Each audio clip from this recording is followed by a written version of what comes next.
He once shaped the skyline as an architect, designing jaw dropping skyscrapers before swapping blueprints for beats, running a music blog, and spending 4 groovy years producing music videos. Now he's the visionary behind Eureka, the eighth continent where golden nugget NFTs are the treasure of the day. A firm believer that Web3 gaming is inevitable, so therefore we are boys. Please welcome the skyscraper sculptor, the maestro of music, the sovereign of the eighth continent from Eureka. It's Jordan. Yo, what's up, everybody? Happy to be here. Happy to talk about other projects doing a terrible job with their own finances.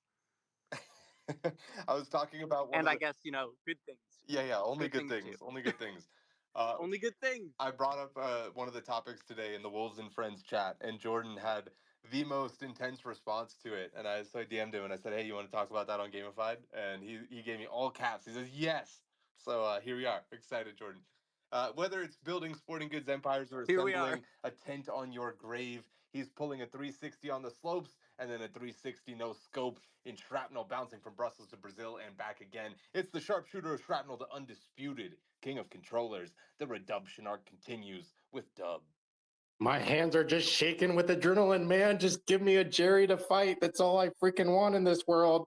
And I'm doing great. I love it. Life is good. There's too many freaking games to play, which is a great problem to have, despite all the bad news around Web3 lately. Dang, bro, I'm still shook by how bad Jerry doesn't want the smoke. I really thought we were about to see some magic happen, and here we are. Here we are. Let's save it for the intro next week, I guess. I wish I had time to write a new one. Up next, for 22 out of 23 years, he gamed on computers so terrible they made dial-up look dazzling, forcing him to master indie games while others got PTSD in COD lobbies. In college, he snagged back-to-back silvers in Super Smash Bros. Tournaments, showing he's a contender in any arena, just like the two-time champ.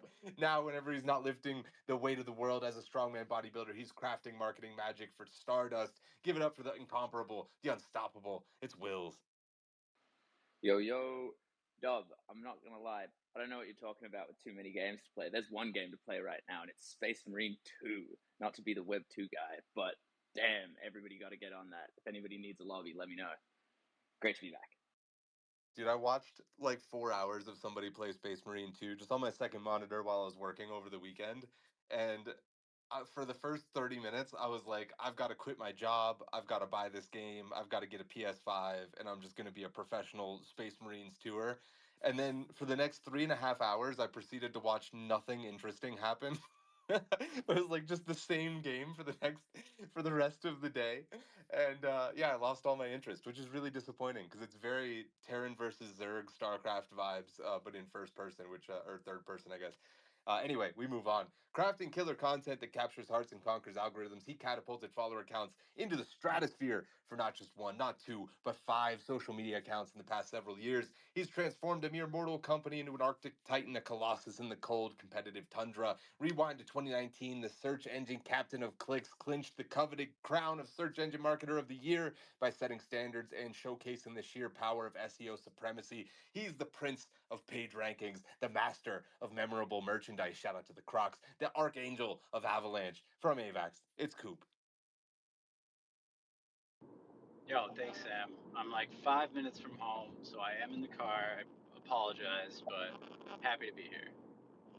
Oh man, gamified in the car. That reminds me of my next guest. Great segue. Keep your eyes keen as we kick off the introduction for the king of cutting edge creativity. Hanging from cliffs of commerce, this Kaiser of the keyboard climbed to the peak of digital dominance with a knack for navigating the knotted complexities of the tech world. He's a key architect behind countless killer startups, his most recent of which is the #1 NFT trading card game in the world. You might have heard of it. It's called Parallel. When he's not building cutting edge projects, he's weighing Sam down in our many Wednesday game nights. Welcome to the panel. It's the Prince of Parallel, the Sultan of Scaling, and also the Titan of Home Defense. Kohji, we're so sorry to hear what happened to you this week, man, but so thankful to still have you here with us, brother. It's Kohji Nagata. Hey, yeah, thanks for having me, Sam. Yeah, I don't know. I'm trying to like just get back into gaming, and I'm debating whether or not to go Space Marine 2 or Black Myth Wukong. Sam's talking me out of Space Marine, so somebody tell me if let's determine today on today's show Wukong or Space Marine. Oh, I'm ready for that. Here's my take, and I'll abstain from the rest of it. Okay, if you have enough money to just not care about the $60, play an hour of Space Marines 2, and then play Black Myth Wukong, because slaughtering a bunch of aliens is really really cool as like a novelty arcade experience, just not like an entire Saturday for 12 hours. You know, Wills, back me up, Wills. Absolutely not. This man does not get it, and I am happy to speak at length about all the ways that you are wrong. God damn it. All right, we move on then. Get ready to meet a man who's been through the fire literally, and now he's here to set the Web3 world ablaze. He's taken the ultimate challenge, user acquisition in the Wild West, Web3 at Uptick, a marketing agency with experience acquiring Web2 users looking to take Web3 to the masses. So, welcome to the panel, the flame taming, mech piloting, user acquiring, Jerry, the Golden God singer. Hello. Yeah. What's up, everybody? I'm sorry, man. You're a little intimidating. Oh yeah, I forgot to. Throughout those 6 intros, I got more focused on Space Marines 2 and forgot to roast you I for tried, dude. I backing tried out, to dude. help you out, but Damn. Fuck. I'll never get that moment back. All right. Just a quick shout out again. Still thinking of Knock. Last time I heard, he was still in the ICU. Man, the Web3 gaming homies are down bad. We got to stop having like bad things happen to our people, man. I'm tired of it. And Nick or Knock, excuse me, we're thinking of you, buddy, every single day. There's like a virtual card going around where you can like attach a picture and put a nice note in there. So if anybody wants access to that, shoot me a ping, dude. The show's just not the same without him, dude. It's just truly not. The ruler of RuneScape, one of my best friends. We miss you, buddy. Looking forward to having you back soon. And up next, whether he's leaping into the latest lively discussions or lighting up our stage, this lovable lizard is always leading the pack. At just 2.4 pounds, he's the little lizard legend that's larger than life with his presence. It's my co-host. You know who it is. It's Lambs. GM, good to be back for another week. Man, we're down bad on the gamified crew right now. Definitely gotta clear some bad juju. I don't know. Someone's gotta like have some kind of like cleansing ritual. You know, who's got the hippie shit? Yeah, can we sage the internet? Can we sage blockchains? Can somebody get the sticks out and wave Avalanche and Magic Eden down real quick? Um, as I hit the mute everybody button. We're down bad in many ways. Okay, before we dive headfirst into the high octane pixel pounding pandemonium that is gamified, let's take a moment to acknowledge the real powerhouse making all this possible. It's Avalanche, the official blockchain of gamified. Avalanche is here proving why they are the king of the hill with its new AVAX 9000. They're making it easier, cheaper, and more feature packed than ever to deploy your own layer 1 blockchain and clap the competition like a pro gamer with an aimbot. Imagine owning your own block space where your community validates your own chain and you have your own token to fuel the gas, keeping every bit of value right where it belongs. Remember that AVAX is the engine powering Web3 gaming and gamified. Absolutely love you guys. And elsewhere on Avalanche, there's a game that's more explosive than a noob with a rocket launcher. Let's give a shout out to Shrapnel, the official game of Gamified, full of headshots and hilarity. It's the ultimate extraction shooter that's got gamers more hooked than a grappling gun in a tight spot. With TSM Myth as an advisor, you know they're not messing it around. And this game is more about isn't just about survival, excuse me. It's about thriving in the chaos where monthly STX events have gamers battling it out for Sigma, like the last slice of pizza at a LAN party. And of course, it's powered by none other than Stardust. Let's high five the force field is keeping your digital assets safe and sound. Our sponsor, Stardust, the official infrastructure of Gamified. In the vast, often treacherous expanse of Web3, having a reliable wallet isn't just important, it's mission critical. Stardust is the all-in-one solution that acts like your personal shield generator, safeguarding your users' assets. Stardust doesn't just secure your cargo, it makes onboarding smoother than a hyperspace jump, ensuring you can navigate the Web3 galaxy without a hitch. In a universe where security breaches can often feel like asteroid impacts, Stardust is the dependable co-pilot you need. And man, am I glad that this is not on video, because sometimes I catch myself just waving my arms around like I'm dislocating my joints, for the love of God, whenever I do these intros. I don't know why, it just feels right. Just feels right. We're jumping in first with a topic. This is actually kind of a new game mode. We're calling it Educate Me, because I don't understand why the fuck this is the case. Why does Web3 love pixel games so much? Okay, we've got Pixels, obviously hugely successful on Ronin, Forgotten Runiverse, we've got The Beacon, and now Raven Quest also seems to be taking over the timeline. Is it just a coincidence that some of the most successful games in all of Web3 are pixel games, or is there something else at play that I'm just missing here? Because it at first I was like, it's easier to start up, but Now it just seems like everything's taken over. Lems had the hand up first. Over to you. Yeah, I also wonder if I'm missing something sometimes. I question, is it just demographic? You know, like a lot of us are in a similar sort of age like area where, you know, people grew up on RuneScape or WoW and you love that kind of pixel art. I'm actually, you know, maybe blasphemy. I'm not super into pixel art generally, but like I'll still play some pixel games. And so it generally doesn't like push my buttons when I see all these pixel games in Web3, but I'd love to know if anyone has any insight. Is like, are these games just way faster to build and add depth to them because they're typically 2D versus 3D? Jerry had the hand up next. Yes, I think I'm also not a big pixel guy, and yeah, I think pixel art's kind of lame, to be honest with you. Sorry, Vidar. The last time I said this, he fucking tried to kill me.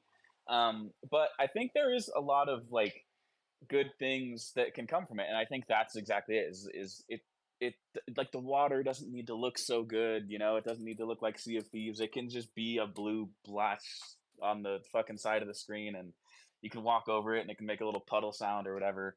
But I think it allows people to just focus on like just make a fun game, you know, and like and they can ship those things a little bit faster, really realistically a whole lot faster than having to like go rework the water or the way the fucking leaves fall off a tree or something that doesn't really nobody cares about unless it's bad, right?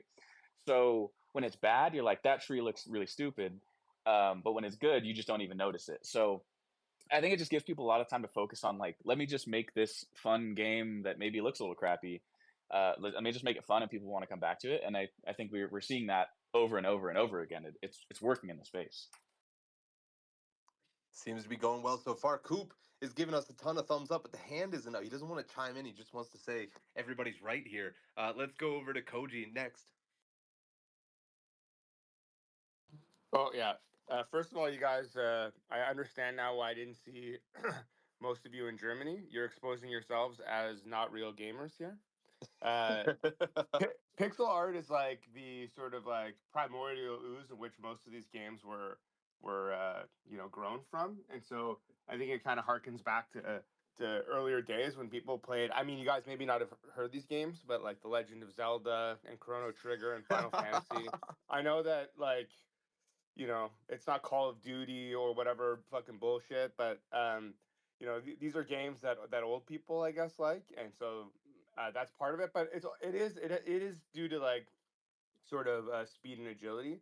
Very easy to produce. I shouldn't say very easy, but easier to produce pixel assets and adjust them than it is, you know, more finely tuned art. And of course, like animating them is also immensely simpler. In fact, it looks weirder if a you know, something that is pixel art is like more fluid moving. It's kind of like strange to our eyes. So it does help in that regard, and it also just kind of helps you prototype and I don't know, like find the fun in your game quicker because you don't really have to mess with that stuff. And so when you look at a lot of the indie games, and even the ones that have become popular, right? Like I mean, Minecraft is somewhat of an example. It's not quite pixel, but also like Stardew Valley and some of these other games. The reason that's the reason why most of these indie developers go with that art style. And again, I know you guys, you weren't in Cologne, so you didn't see the indie game floor. But most of those games, which you probably won't play, are also pixel art. Koji just roasted us like 4 different times, the entire panel in that statement. Not wrong, but also, ow, ow. Spike tagging you in, man. Why are all these successful Web3 games seemingly 8-bit pixel, whatever you want to call them? Yo, what's up, Gamify? Appreciate you, Sam. Before I begin, I gotta say I heard nothing Jerry said. I think you guys DDoS. I missed the spicy takes, but I wanted to come in and give a community builder kind of perspective. One thing we always look for with like game nights in our community is not everyone has like the fanciest like gaming PC. You know, it's definitely like the lower fidelity games that do really well, especially like in different areas. So as someone who runs a global community, Raven Quest seemed like a perfect fit. I'm like, yeah, I can play with my boys over there in Brasilia. I mean, I'm sorry, Shout out Brazil. My Brasilia. nerves are popping in. Sorry. Nigeria or even Philippines, and I found a lot of appreciation for like Raven Quest. He's like, there's like no load times, and it's something like I've actually been even learning Spanish, hanging out with my friends from Brazil. Particularly, I've seen a lot more popularity for these lower fidelity games that are just like really accessible, like particularly in Brazil and like Southeast Asia, where most people are gaming on like low end PC devices or mobile. So definitely, it's just accessibility. You know, Pixels is something that I think really blew up, like in the Philippines, for example. Raven Quest is absolutely killing it in Brazil.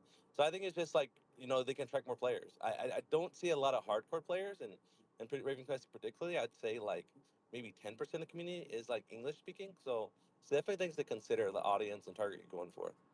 Great stuff, Spike. Yeah, that's one of the big reasons that I've been so excited about what For the Win is building. That it's really jungle, but the game is For the Win because they were like, it's a mobile shooter and it looks good, but it's you can play it on like an iPhone 7 or something, like years and years and years, generations back. And I'm not sure, I forget what that phone is called that's going around where it's like $95. But that phone can play some of these games that obviously you can't play some of the more high end stuff. So definitely bullish, way larger TAM. Justin Lucas in the audience says pixel art is like the John Hughes version of gaming. It's just for the older generation, like 16 Candles or Breakfast Club makes us old timers feel warm and fuzzy. Not everything needs to be Michael Bay lens flares. All right, yeah, fair enough, fair enough. Okay, I'm old enough to know what Breakfast Club is. 16 Candles, maybe not so much, but you know, I played some RuneScape, guys. I played some Zelda. Okay, so take it easy, take it easy. Dub, over to you. Yeah, I had a banger fucking metaphor for everyone. Using pixel art in gaming is like trying to recreate a city and just using Legos, rather than using like clay or putty for remaking that city. It's like this smart thing to do if you have to be maneuverable, have to make changes and plans like really quickly to what Koji was saying. And I think ultimately that's why the Web3 games that we're seeing succeed right now are these pixel art games, because ultimately the builders that are building that are wicked smart and choosing the most adaptable building blocks and tools for crafting their experience. Yeah, fair take. Coop, I'm excited to hear yours. Yeah, I think everyone made good points. The ones that really stand out to me are similar to what Spike said. Raven Quest, super popular in Brazil. I'm talking to some people in Brazil right now about like activations for off the grid, and the high-end PCs are a concern. You know, not everyone has that kind of PC, and so I think it's just the accessibility is perfect, and we know that Web3 generally attracts people in those regions as well, like the Philippines, Brazil. These games are often a little bit more appealing to them because of the earning aspect. You know, it means more, and I think it's all just like a good fit together. Also, I was in Gamescom. I have no critique from Koji. Coop doesn't want that smoke, Koji. He's sending it right back to you. Juan in the audience says, "I'm loving Soulbound," also in the Pixel game segment. Yeah, another one coming out of the works. And then there's also the Pokemon one. Uh, oh, they're gonna kill me. Raiden. Spellbound. Sorry. Spellborn. Spellborn, thank you. Fuck. Okay. Shula also says pixel art is easier and faster to build than 3D. That's it. Period. Man, I don't know if that's it, but it definitely is part of it. Let's send it over to Will's. Find the StarNet account. Yeah, I think a lot of great points have been made, but the key thing I do want to bring up is pixel gaming. Like pixel gaming is not a genre. It's not like a type of game.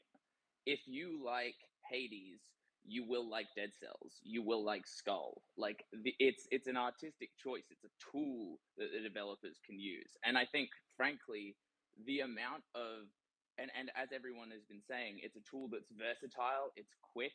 The changes that you can make in a pixel game can have so much more value because you only have so many pixels. Like if my character goes from blue to red, that's infinitely more valuable when he's not a 3D rendered model.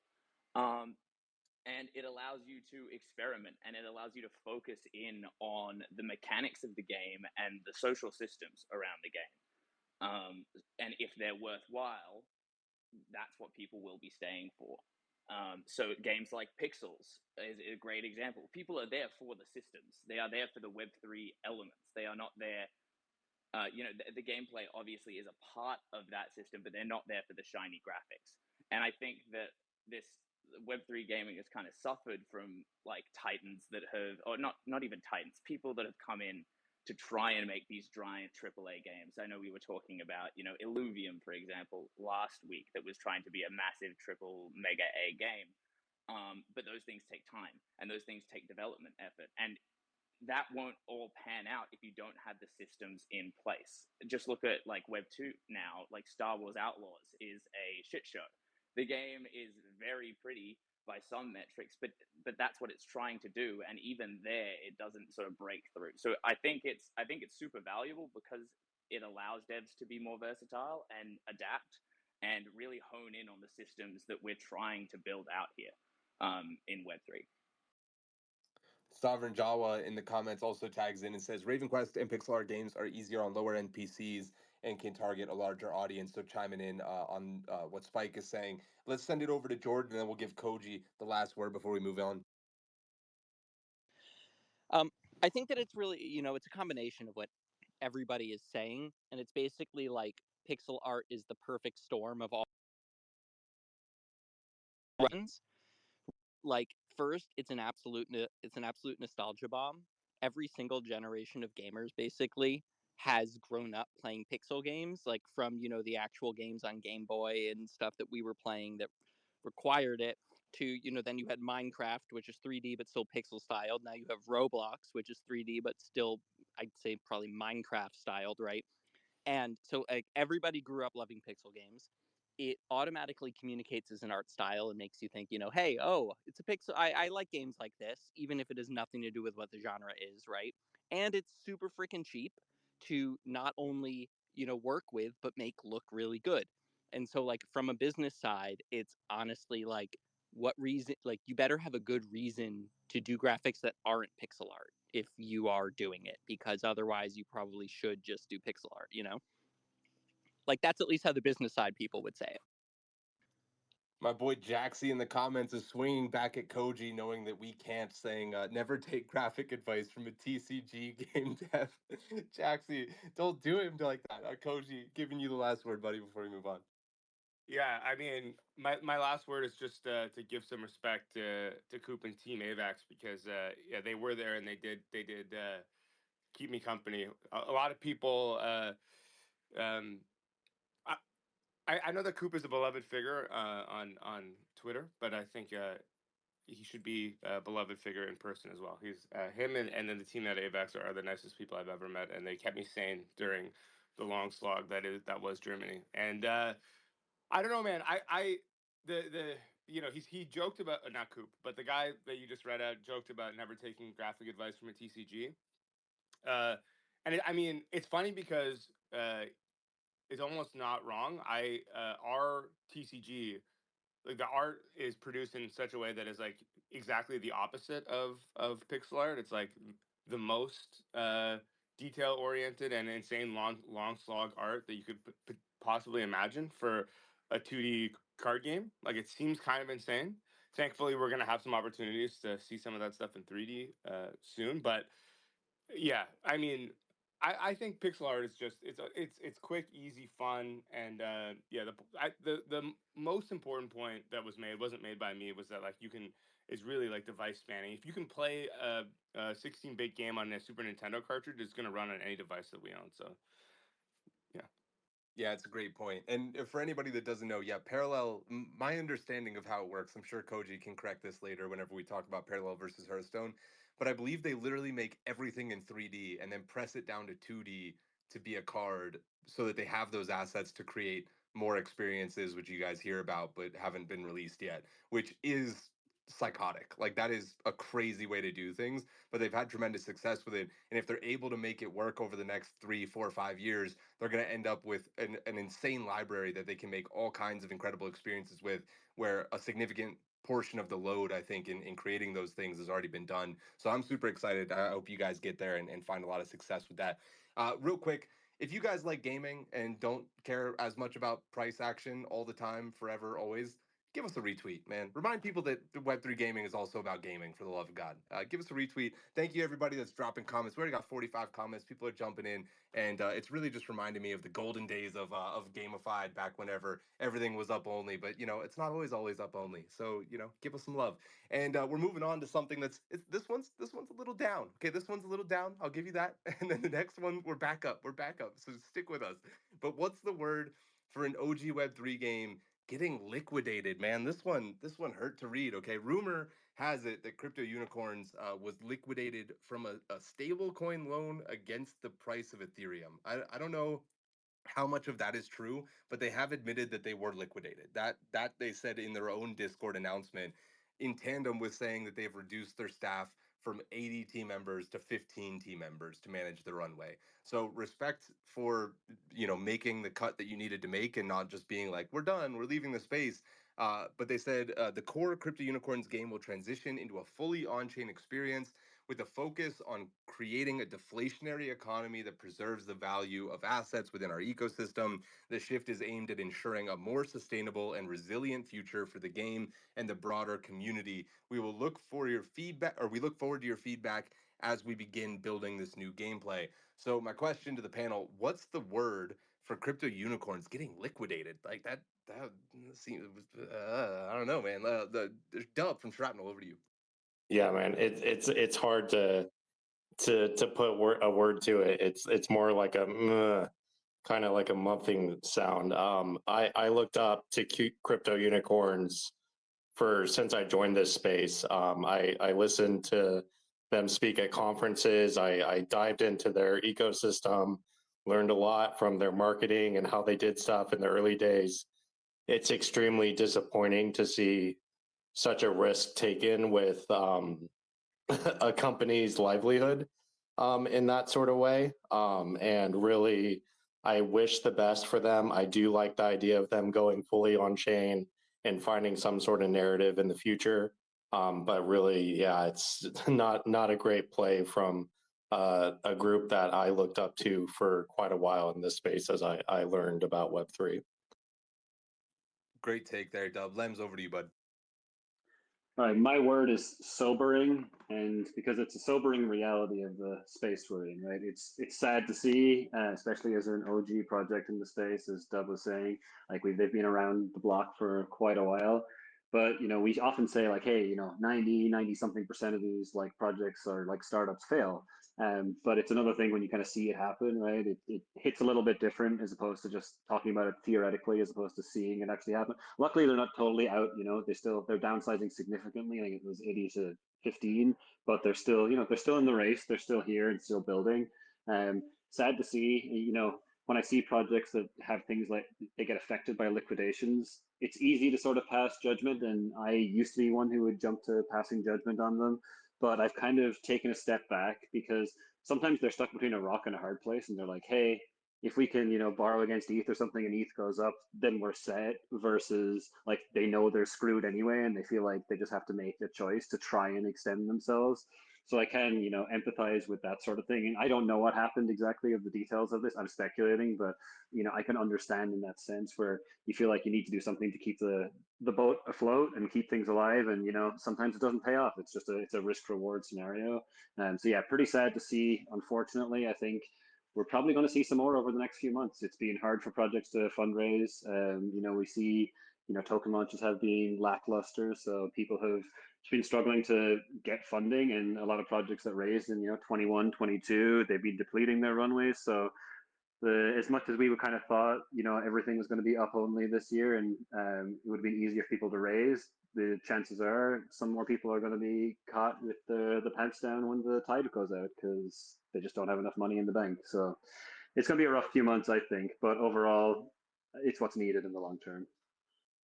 Yeah, curious to hear what people have to say in the comments as well, because I know people invest into these products, and uh, I personally had to take a step back as a content creator whenever I saw this, because I've taken a meeting. They've even sponsored some of my shows in the past, and because they had this track record, this history, and also Andrew, I think on their team he's a community manager.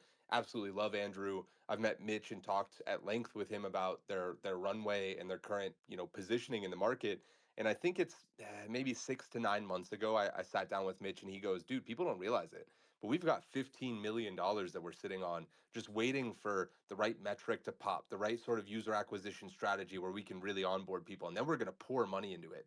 And so I feel a little bit shaken of like it's just a harsh reminder of like I can't really take people at their own word, and maybe it's true, maybe they did have that money but then they got liquidated, meaning that they had it in a loan but not really like had it in their treasury, which or had it without stipulation, which I think is another thing. And it's really tricky for us as content creators to like I don't want people to look at me and say, shit man, like you told me to trust them, whenever I'm also being fed information and I can't, for everybody I ever talk to, be like, yo, send me your balance sheets and I want to see every contract you guys have signed so I can make, like, I'm not an investigative journalist or a business acquisition head of whatever. Like, I'm a guy who yells on Twitter for a living. So it's a really, really tricky position to be put in, where you're trying to trust people, but then also shit like this happens. It's tough, man. Koji, I want to go to you, then we'll tag in Jordan. Yeah, my biggest word is fear. Like running out of runway is my biggest fear ever, just from a startup perspective in general.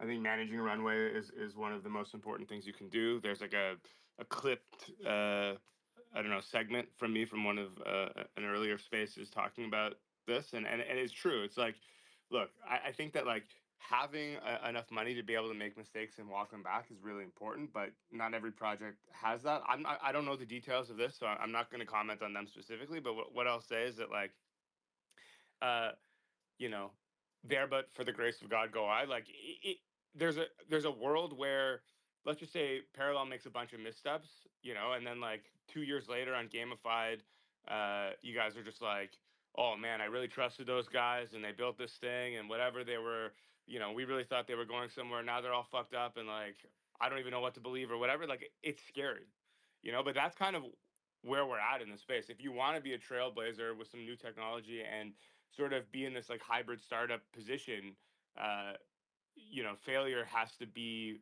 a possibility, and that goes for everyone who's also here like in a tangential way. If you're buying the assets and whatever, you're like, oh, you know, they're building out in the open, the whole thing, the whole vision hasn't been realized yet, blah blah blah. Like you have to build in the possibility that these projects may not work out, and you know, to the point made earlier, like this may just be a last ditch effort for them to try and make things work out, or you know, if they sort of bet on the wrong horse, so to speak, with some of their money, that could be a bit of a rookie mistake. But I'm not even sure that's the case. I don't know the details, so I'm not gonna talk about this project in specific. I just, you know, it's very easy to make missteps. If you haven't made mistakes before, and even if you have, you know, new ones pop up. I think one of the reasons why I feel so secure about what we're doing at Parallels, because a bunch of us work together at other startups and have had a bunch of you know, failures to varying degrees, so we know some of the roadblocks that we're up against. But yeah, just scary, man. That's all. It is indeed, man. Awesome to hear your perspective as somebody that's sort of leading the way with one of the best projects in Web3. Let's go to Jordan, then we'll tag in Coop. Um, I've got. Obviously, I want to shit on Crypto Unicorn's decisions, but I first wanted to respond to something that you said, Sam, that I think is really, really interesting. And it's something that I don't have an answer to this, but in Web 2 gaming, if you did what you do in Web 2 gaming, you're not financially responsible really in any way to anyone who listens to you. You're just talking about good games, right? And the absolute worst wreck that you could get a single person who listens to you is they spend $60 on the game and they don't like it. And you know, we all do that all the fucking time, right? It's just like, I'm not saying that that's not a lot of money for some people, but it's different, right? And literally doing the exact same thing that you're expected to do on you know, on your end for this, right? The same amount of research, same amount of everything else, doing it for a Web3 game all of a sudden puts you in a situation where you're not giving financial advice, but like kind of giving financial advice if someone wants to take it that way, right? Where somebody could end up putting thousands and thousands and thousands of dollars. They could take a loan out on their fucking house to buy the NFTs for a project because you got them super hyped about it, and then lose their whole, like, you can literally destroy someone can destroy their own life in this space, right? And so it's just interesting how your job is the same for the most part, but the downstream responsibility, let's call it, that you inadvertently have is massive. And I don't know that it actually falls within your job description to do the amount of work that it would require for you to take that at its level. You know what I mean? It's really messy. I think it just requires the whole industry to improve. And the better, the farther that this industry gets, the less room for scammy projects there will be, because there will be so many non-scammy good projects that, it just, like, you won't be talking about shitty games that are going to rug because there's too many good games to get to in the first place. Anyway, fucking crypto unicorns talking about shitty games that'll rug. I have a few words. My words are greed. My words are lack of creativity, and my words are fuck you. Guys, like, I know you're being nice. You're talking about the fear of running out of runway. I run a project. I understand it. Crypto unicorns had other ways to make money if they needed money than leveraging their fucking ETH and their treasury, right? They're a huge NFT project. They could sell some more NFTs. I'm not saying it's ideal, but they could come up with some silly community mechanic and charge people money to be in a special unicorn club. They could make physical merch. They could make unicorn horns and send them to people and charge $300 for that bullshit. There's infinite creative ways that a crypto project with a following could make some extra cash. These idiots were greedy and lazy, and obviously got themselves into a really bad place. But you don't have to found a crypto project in your life. No one is born and here's what you have to do.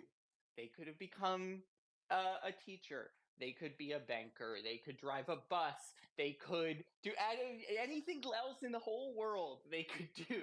Those are the 3 jobs, it seems, other than doing this. And when you choose to be a founder of a crypto project and sell a bunch of people NFTs, you are entering into a covenant with all of the people. You are saying, trust me with your money, and I will do right by you. And I have zero forgiveness, zero, for people who mismanage that, for who take advantage of that relationship, for people who betray the trust of anyone that they tell to trust them. That's the end. Damn. That was a heater, Jordan. Appreciate your passion, brother. One quick anecdote that I'll point out. Somebody brought this up the other day whenever we were having the conversation.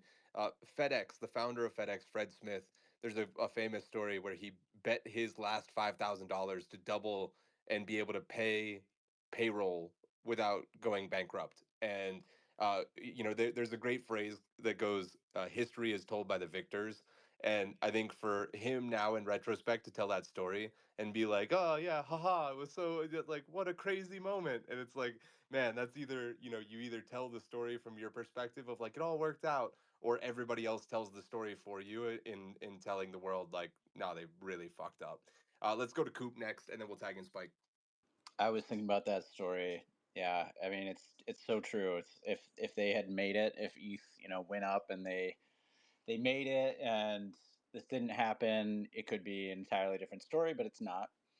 I just hate to see it. I've throughout my couple of years here, a couple of projects that I was excited about have lost their treasury trying to trade it, and it feels like a big mistake. I mean, if you're really good at building a project, are you also really good at trading, and should you be trying to crisscross? I feel like the answer is no, typically. But then again, you have the FedEx founder going in on blackjack, and he made it. So I don't know. My other comment is that Sam, you pointed out that it's really difficult as a creator to potentially work with projects that then go under.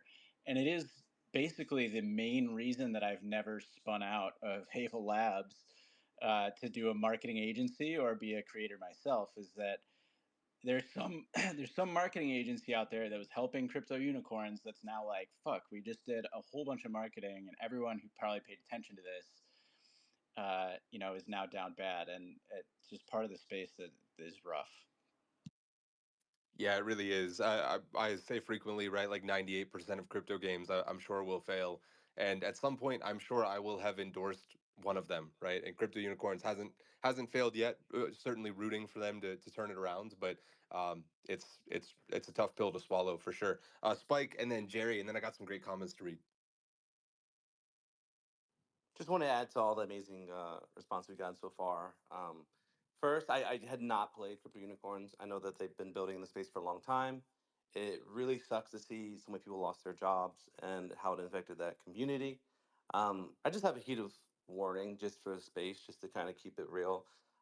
Since I've been in Web3, I've like played a whole bunch of games, and I was like even just sharing like an archive of all the videos I'd done with someone from the 100x podcast. He's like, "Oh yeah, I remember all those projects. Like half of them aren't here anymore." So it's why I generally sway away from giving financial advice. I just want to focus on like content. So from a creator's perspective, trust is everything, and I think as long as you're coming in with like very genuine attitude and reaction, like projects fail all the time, and it's sad. And what sucks is that, like, quite honestly, crypto is like one and one with gaming, So as the market slows down, people stop spending or they push back their TGEs. Like the whole market, like it's like like an instant recession. So it's a heat of warning for people to like really be mindful. Like this stuff happens. Last year FTX rugged, and then Star Atlas lost their runway. Thankfully they're still pushing, but just continue to support projects. It's easy to get caught up in the hype, especially a lot of new people in Web3. They're like, oh my God, I could play this game I love. I can back this game and like I can earn passive money or make money. Like it's I think it's something we should talk more about and like educate people that, hey, look, like manage your own expectations. Like just because like this asset is super cool and you think it's gonna like cook or whatever, like that's not necessarily the expectation that the founder had when they had sold that. Or so again, just to hit a warning for people, the creator side, builder side, and I feel for everyone in this hard time. And the one thing I would say to kind of bring things up is that like this is the time that like legends are made. Like there's not a lot of distractions in Web3. This is the time to really get yourself out there. Like I have to commend like all the creators up in here, like Doug, and I've just absolutely been loving like all the content. You've been pushing out Sam and like Icy and Peyton. I'm just like, dude, this is like Web2 if not better, and it like inspires me. And what we got to do is really champion like the builders in this space. And while not everyone's building a product that you might be interested in, if people are building teams of 80 people and trying to go to these events and sponsor creators in their shows, like it's just like I think at this phase in Web3, especially with how small and how integral each member is, we really should cultivate builders in this space. Definitely have to support people that are doing it the right way. Thanks for the shout out, Spike. Jerry, I'm giving you the last word, buddy. Then we got a topic that I'm super positive and super excited about, but we'll save that for a minute. Yeah. Listen, I think in regards to like getting liquidated, that's I don't I want to I usually do what Jordan does and just fucking we get the flamethrowers out. Jordan obviously doesn't know my role on the show because he took my job. But I think I want to reserve judgment and figure out like. But this is a great opportunity for a team to go like, this is why we did it, right? Because I mean, I too, like you, Sam, have heard never directly from the team, but just through people that like, yeah, the war chest is good. The bankroll's doing all right. So if so, why is $1 million being loaned against ETH? Because that to me is a little bit of a red flag, right?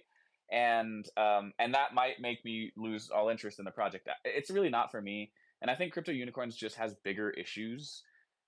Just when you look at their game, right? It's like a browser-based unicorn game in a sector that is probably mostly 24 to 42-year-old dudes, right? So it's never made sense to me as like a product, and I really like the guys that are making the game, Laguna Games. I think they're all pretty talented people, um, but it's just like, to me, this is a game that's fucking made for mobile, and it's made for a non-crypto audience. And why they haven't done that in the 3 to 4 years we've all been watching them build, and like we all have said the same thing, it's a team that's been around forever, it's a team we've watched, and it's a team we've admired at different points. Why they haven't seen that when everybody else is seeing it it doesn't make sense to me because I think this would actually be a really good mobile game. I think like from what I have seen of it and from what I like, this is made for like the what's Tony's daughter's name, Hazel, right? This is a game Hazel should be playing, and she should be going, "Hey, Dad, I want this new unicorn skin that's $2," and they would do fucking great. But instead, it's like I said, it's a unicorn game in a place that's mostly middle-aged white dudes, and I think there's just a really big misalignment. Maybe they were just banking on the bronies, Jerry. No, Shout out to the bronies. I forgot about those people. Jordan with a quick tag in. Yeah, I just wanted to add a slight little caveat, like from the moment that I stopped talking, which is I don't actually know what the hell happened with crypto unicorns. And as Jerry was saying, maybe there's a good reason. I can't imagine what it would be, but I just wanted to say, like, my rant was not specifically at them and more at the idea of having leverage on your runway when you have 90 employees. Yeah, hard to agree with you there. There has to be a better way. Some great comments. Mark D, aka King Snooch, says, "What's the word? Audience. When you create something catered to kids, but those kids need wallets and crypto versus creating a game catered to adults with blood and gore, you will reach an audience of adults that'll more likely have crypto." Yeah, well said. I mean, that kind of fits with what Jerry was just saying. And Snooch got it in first. So Jerry, way to steal your talking points from my audience. I apologize, Snooch. Jorge also says, "This just explains the financial acumen of teams. Dot dot dot. We need to teach basic fundamentals and money." And then he followed it up by saying 90% of Web3 teams don't have a CFO, and this is a clear sign of how much a CFO is needed. Also, Kaz, shout out to Kaz. He just laughs at me calling myself a person who yells on Twitter for a living. We're going to move on to the next topic. We are talking about Project Awakening. 72-hour countdown started about 48 hours ago.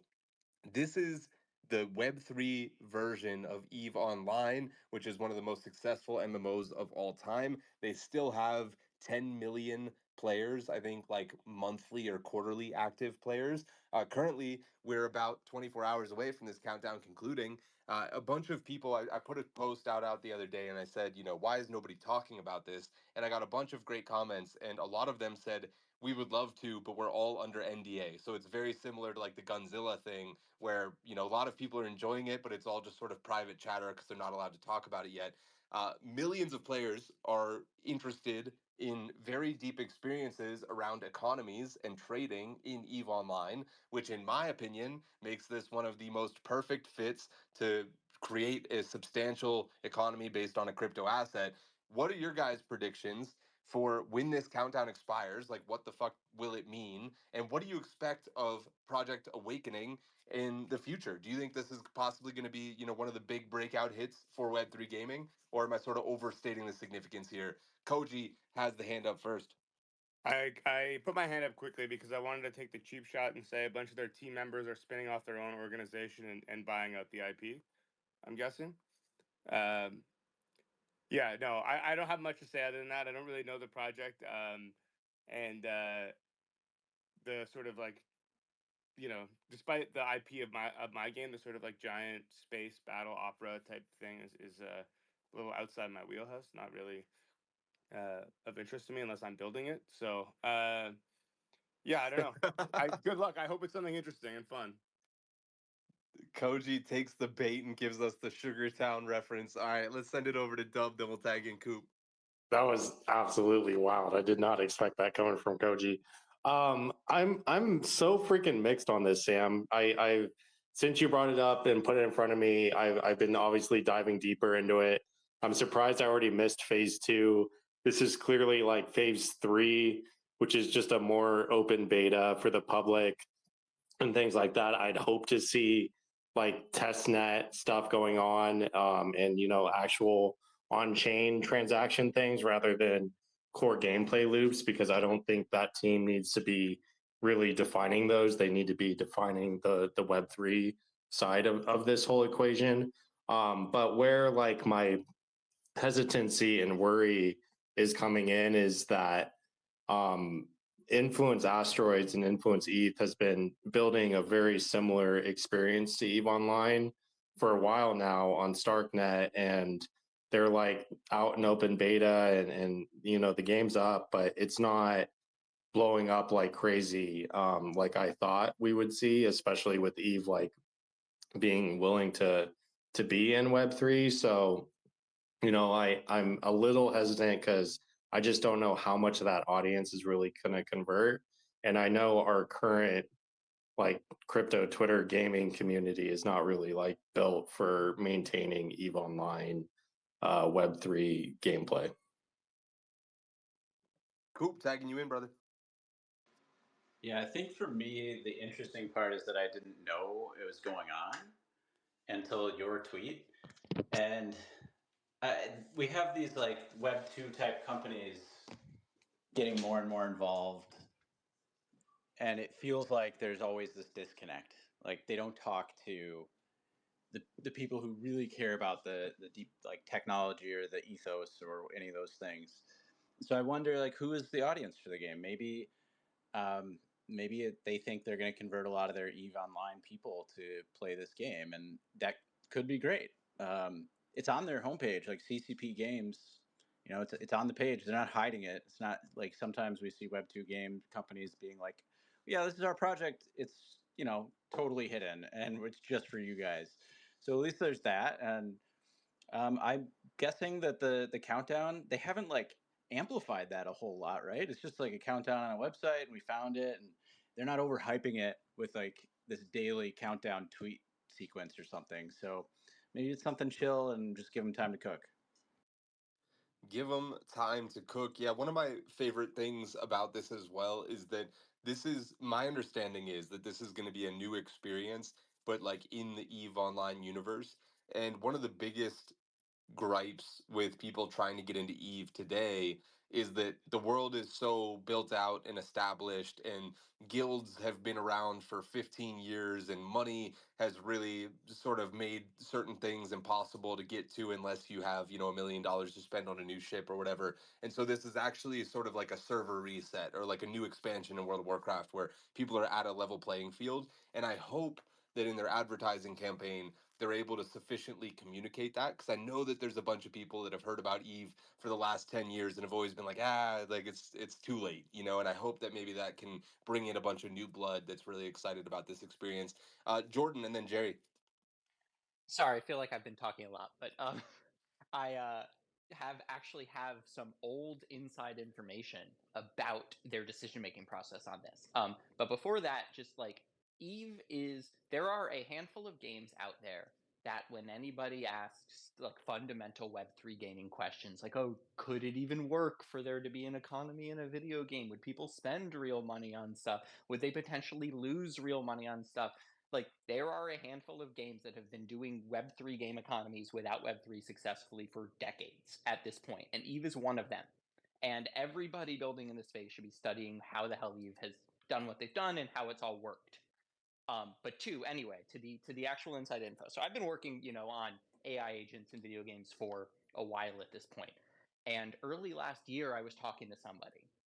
So it's a while ago too. Now at this point, who was actually working with the Eve team on putting some AI agents into their game and was talking to me and told me that they were looking at doing blockchain for Eve and that they actually had a really, really interesting specific reason, which makes me really bullish on their interest and commitment into our tech and our ecosystem. Eve has a huge botting problem, right? Anyone is able to, sorry, I'm just moving where I am. Eve is a huge botting problem. Anybody that wants to is able to spin up a little ship and have them fly around from planet to planet collecting resources. This guy doing the AI agents was working on building AI agent bots that basically could go around, collect resources, and then try to sell them to people. He was also building AI agent bots that could go around and basically give quests to people like, hey, if you had these materials, I would buy this thing off of you, right? But basically, the Eve team realized that the solution for how do you solve that fundamental botting issue is if gas actually cost money. Like, if there's actually gas, then it isn't free to operate these bots, to just fly around from planet to planet and mining, because they're fundamentally spending money to even do it. And that one was actually a pretty important conversation for me in thinking about Eureka and what I've been building for 2 years, and the importance of having real risk in a game that has real money in it.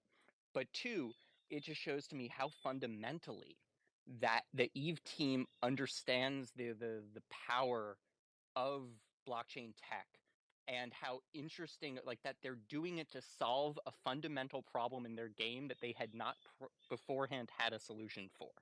And now, obviously, I'm sure there's a ton of other reasons. A lot of other stuff happened. This is one conversation, but really, really interesting stuff. So I'm fascinated on what they're doing here. Yeah, that's awesome to hear. It's always appeared to me from the articles that I've read over the past 9 months or so that they've always done this intentionally and known exactly why they wanted to implement it. And that's part of the reason that I'm so excited. Jerry, over to you. Yeah, Sam, I just want to start with saying I'm sorry. I didn't know we were supposed to apologize for talking a long time on the show. I thought that's what you brought me on for 78 episodes now to do. That never even crossed my mind.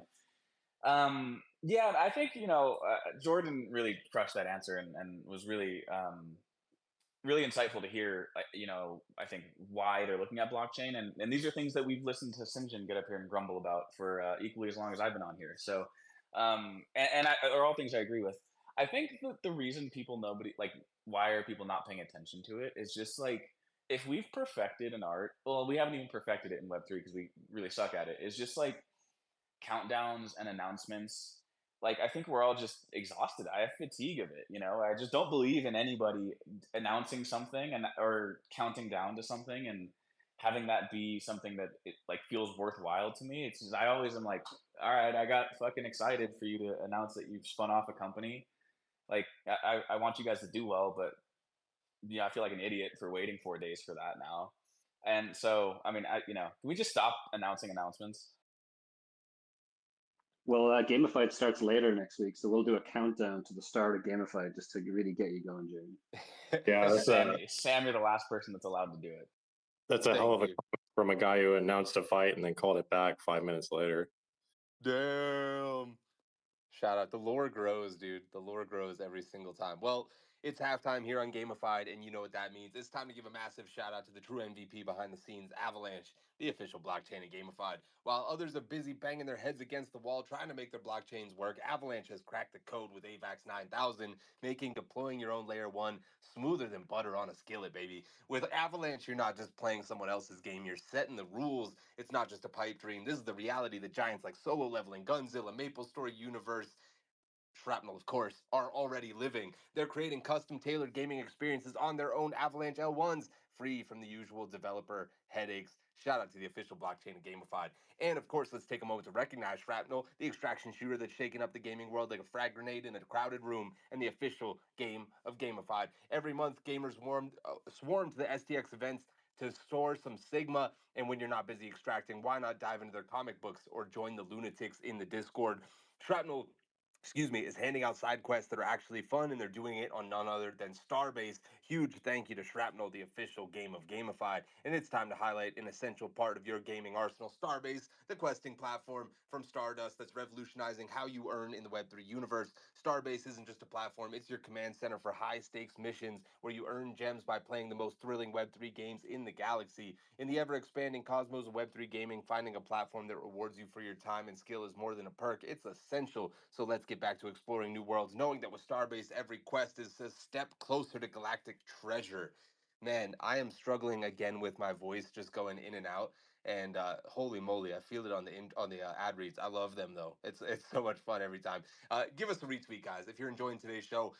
Make it worth it to all these amazing panelists. I always say this, but if I had to pay these guys by the hour to be here, I would have been broke like 25 minutes ago. So please give them some love, give them a follow, give them a shout out, all those good things if you like what they're saying. We're going to move on to a quick gamified case study. Okay. What would you guys do?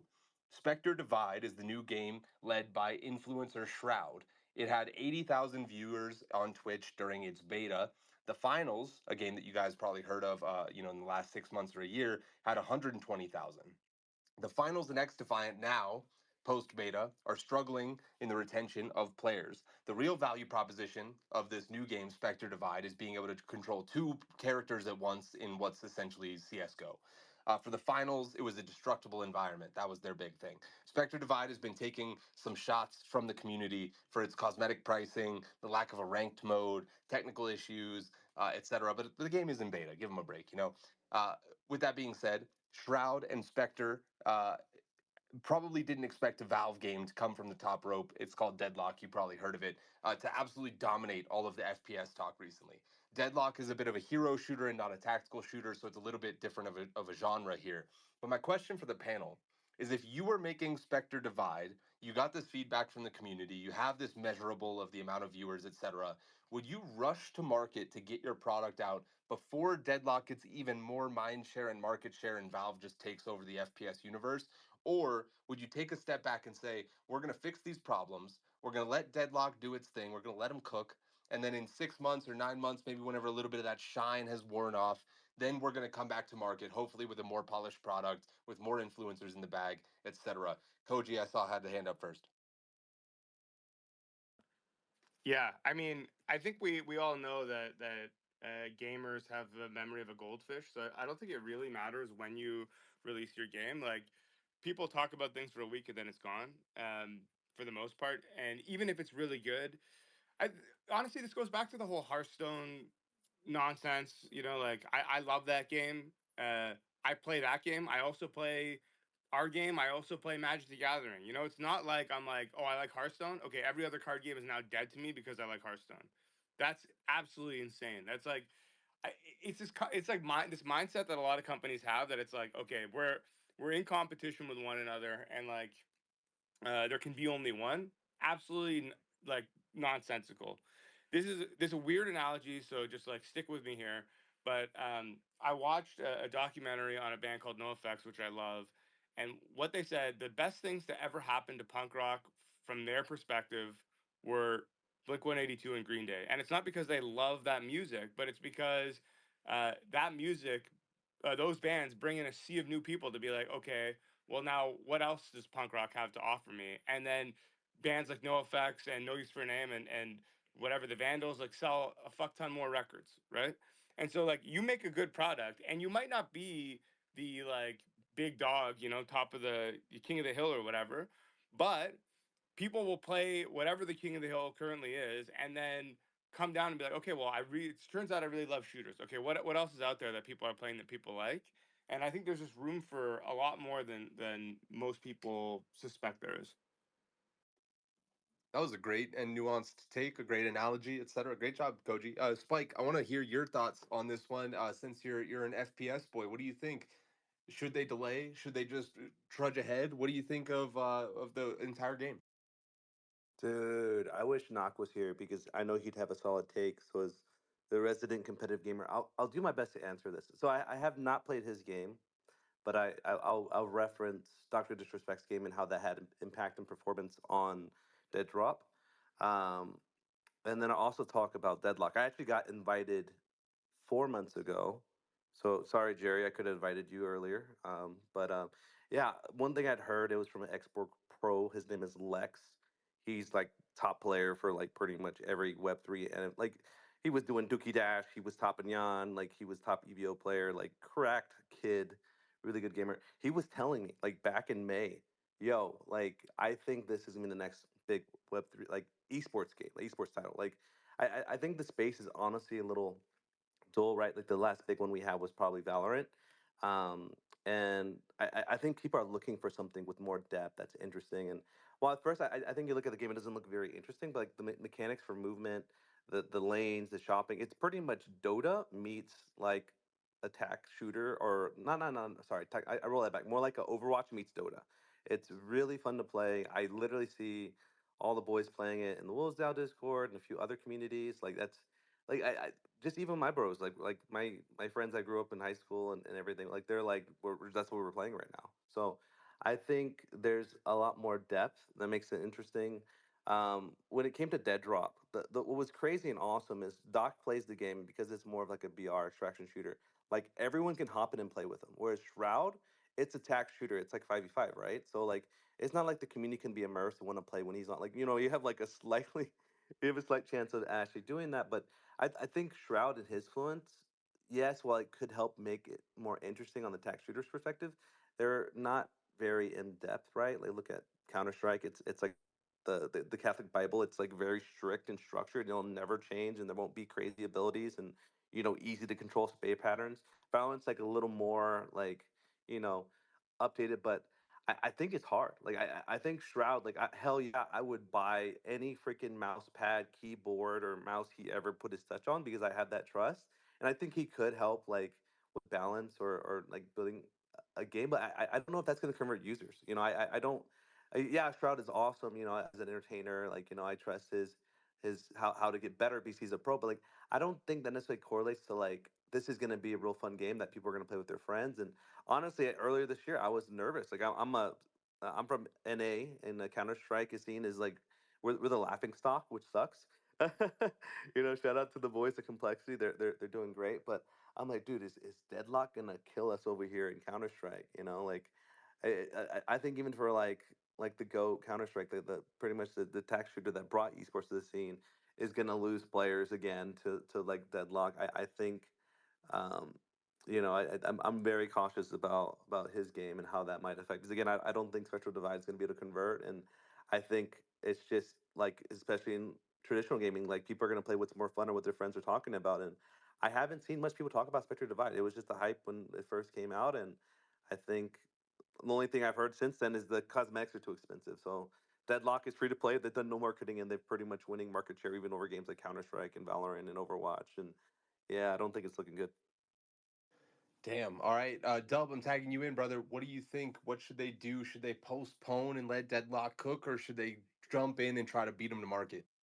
Yeah, I think they should postpone for a bit of a different reason. As Spike said, they had a recent issue with the community and having a price point that was too high for their cosmetics.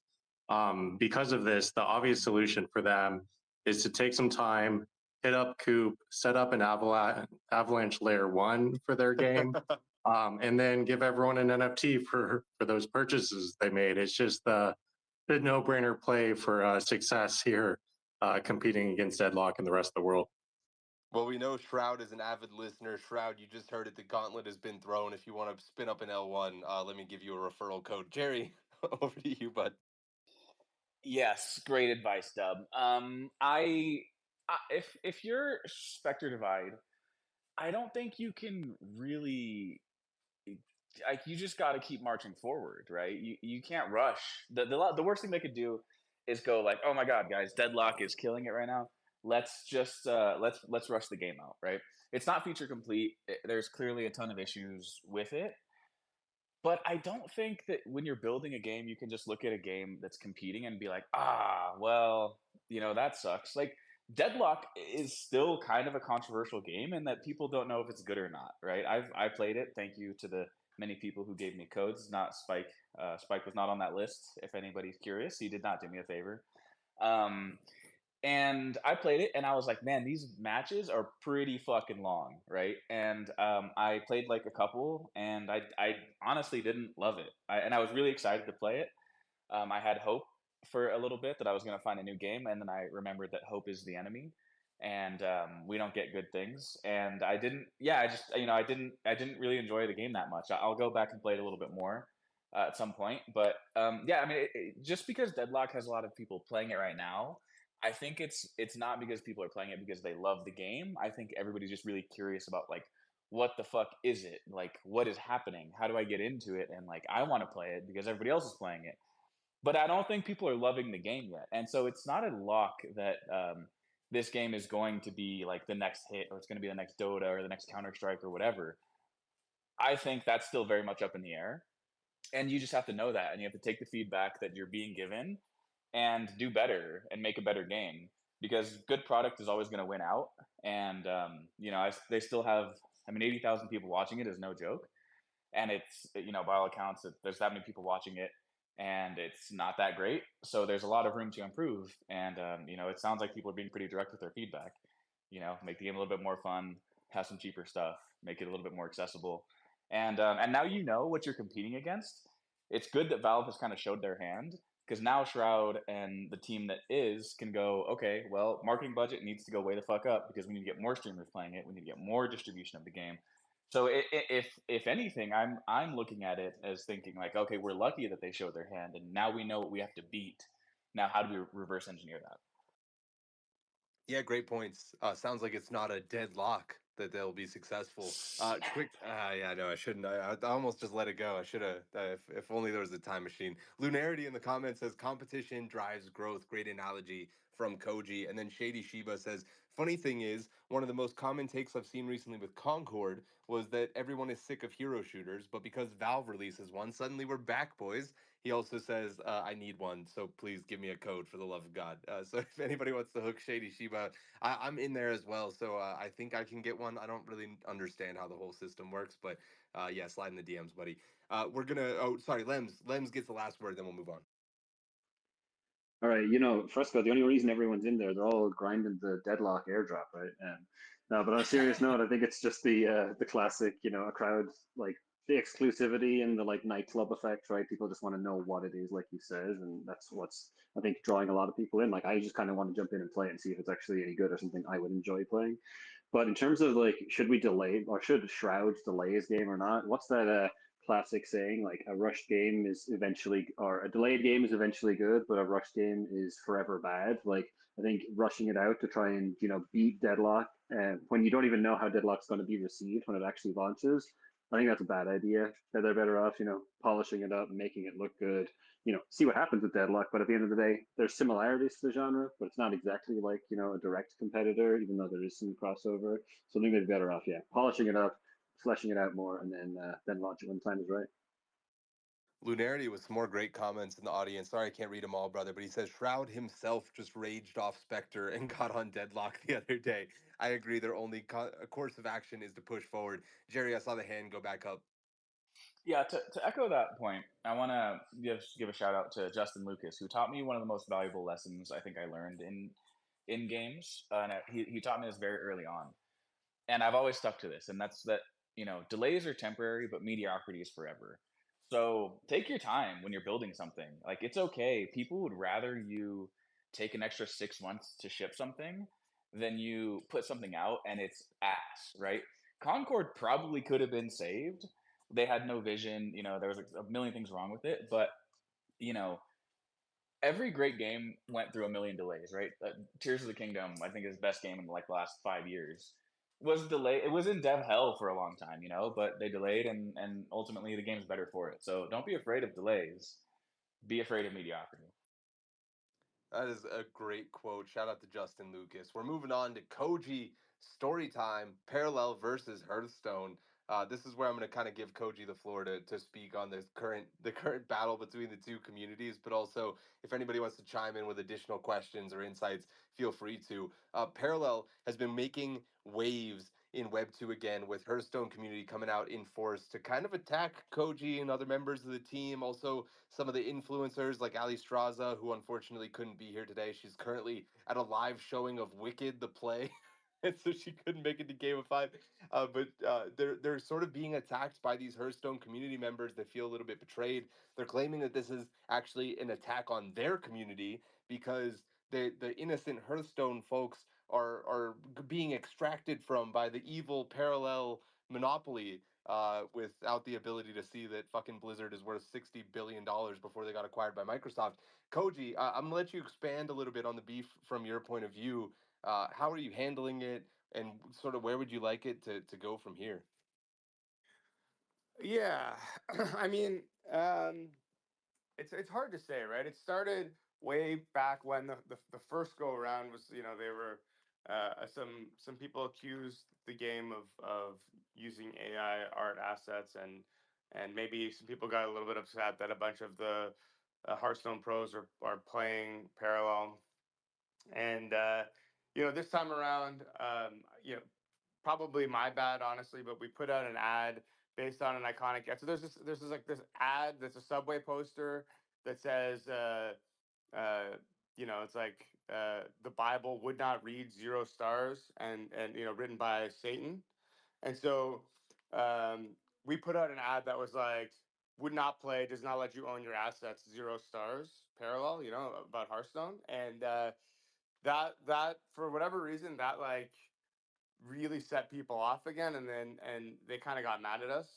And I mean, I understand if we were actively saying your game is bad, I understand that, but like obviously the ad's a little bit tongue in cheek, and it would be foolish to be like, "Hey, that game's bad." It's kind of like saying like, I like shooters, but Counter Strike is like the worst game ever made." Like, okay, it's definitely not 0 stars, but these guys kind of want to take it in that way, and then that sort of led to, oh, all the people playing your game are only playing it because we're paying them or what have you.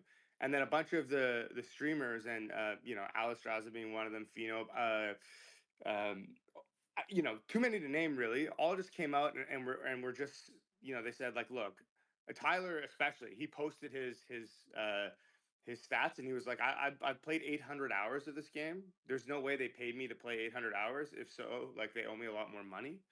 um, so then the next thing was like, okay, well, they went on again about the AI art stuff, and we, showed that it wasn't that, and then it just always seems to be something. But really, I think it just stems from being upset that there's another card game in the space that some of the people who enjoy Hearthstone are also playing, and maybe there's like a threatened feeling there, but like, it's silly to think that we are threatening Hearthstone at this point. And also, this goes back to what I was saying before. People like more than one thing. I, throughout this whole process, have been saying like, I love Hearthstone. I made Parallel out of a love for all of the card games that I've played in my life, including Hearthstone. So don't get upset about it. And then of course that leads to the talk of Web3, and it being a pyramid scheme and a scam. And it doesn't matter that the game is free to play, because all we want is, I don't know, secondary market sales. That just proves that we need to educate Web2, that we're actively getting fucked out of royalties as we speak. So so they know a little bit better. But yeah, I don't know, man. I'm of two minds. I don't want to upset anybody, and I try to keep it as cordial as possible.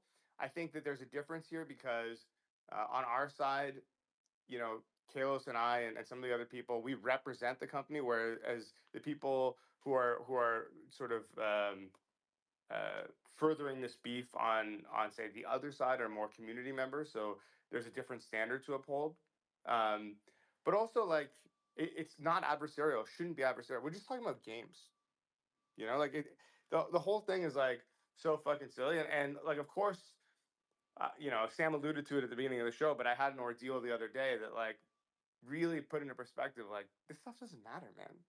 Like, we're trying to make things that are fun. If you don't like it, don't play it. And if we're saying things that are upsetting to you, just like ignore the upsetting shit. Like, who cares, right?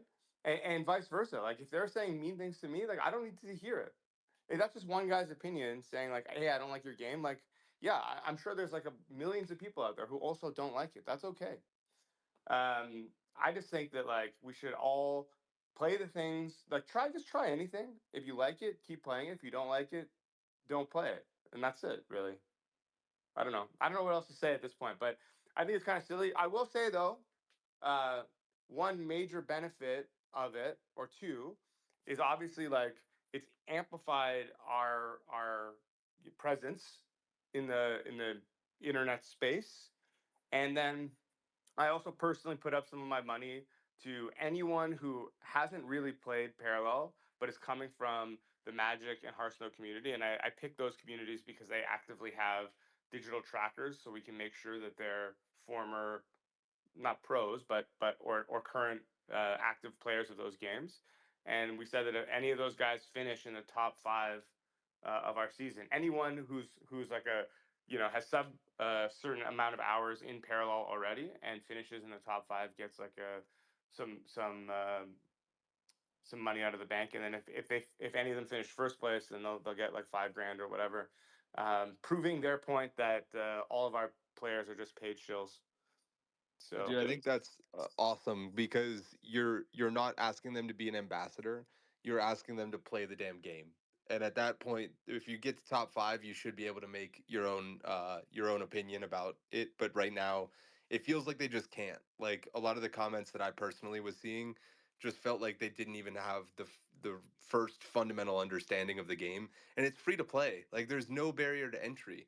And a lot of them didn't even understand that, which was very really frustrating. quickly, two more things I want to say. It is free to play, and we also just we allowed all of our well, no, I shouldn't say a lot of our pro players to formulate tier one decks, what they believe to be a tier one deck in the game. And if you sign up with Epic, or you already have an account and you link it to your Epic account, you just get the apparition versions of those cards, which are the non NFT versions, for that tier one deck immediately. So like you're competitive right out of the gate. You don't need to open packs. You don't need to like grind your way to whatever. You just have a competitive deck. Period.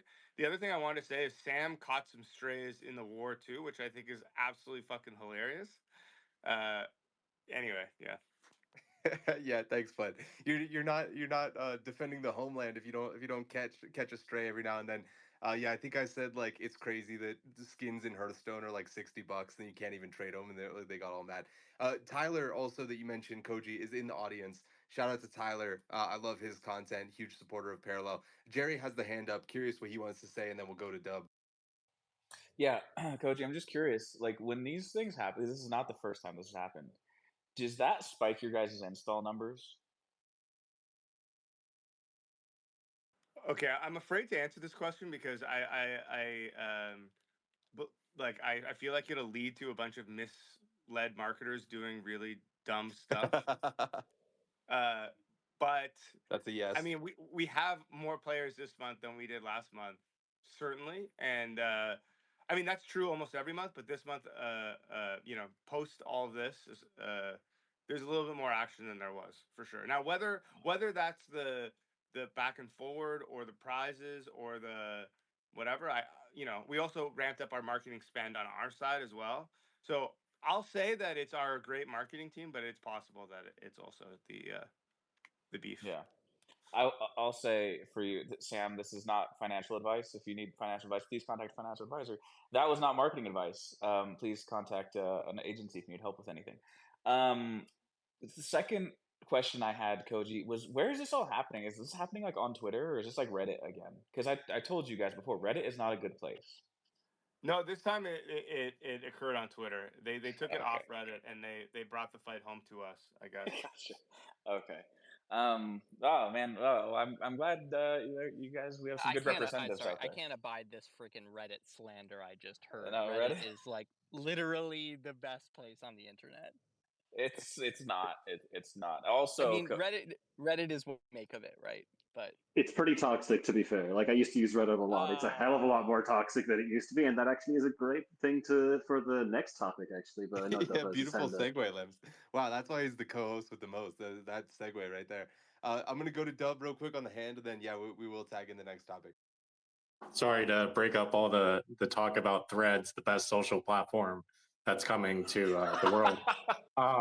But Koji, you're despite being in such a small package, man, you're such a bigger person than I am, because the first thing I would have done is I would have took every single one of those Twitter comments and I would have put it on a reel and made a freaking campaign ad out of that whole thing. And from the player's perspective, it's been really funny too, because I play every day and I've played every day for a long time, and I'm seeing a bunch of new players come in, and some of them are trying to be trolls in the game and just like essentially not even playing and kind of losing intentionally, which is just hilarious because I can tell that it's just like a Hearthstone player that's trying to like prove to themselves that it's not a fun game or something like this. So really it's working and it's beautiful marketing. And I honestly think we can go deeper with this.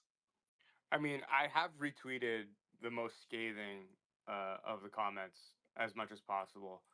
Um, I don't know why I do that because maybe I hate myself, I guess. But yeah, whatever. It's look, I just want to prove to people that it's okay to like. I mean, please don't shit on my game to me on a regular basis for my own mental health. But like, it's okay to not like a thing, and we can move on from there.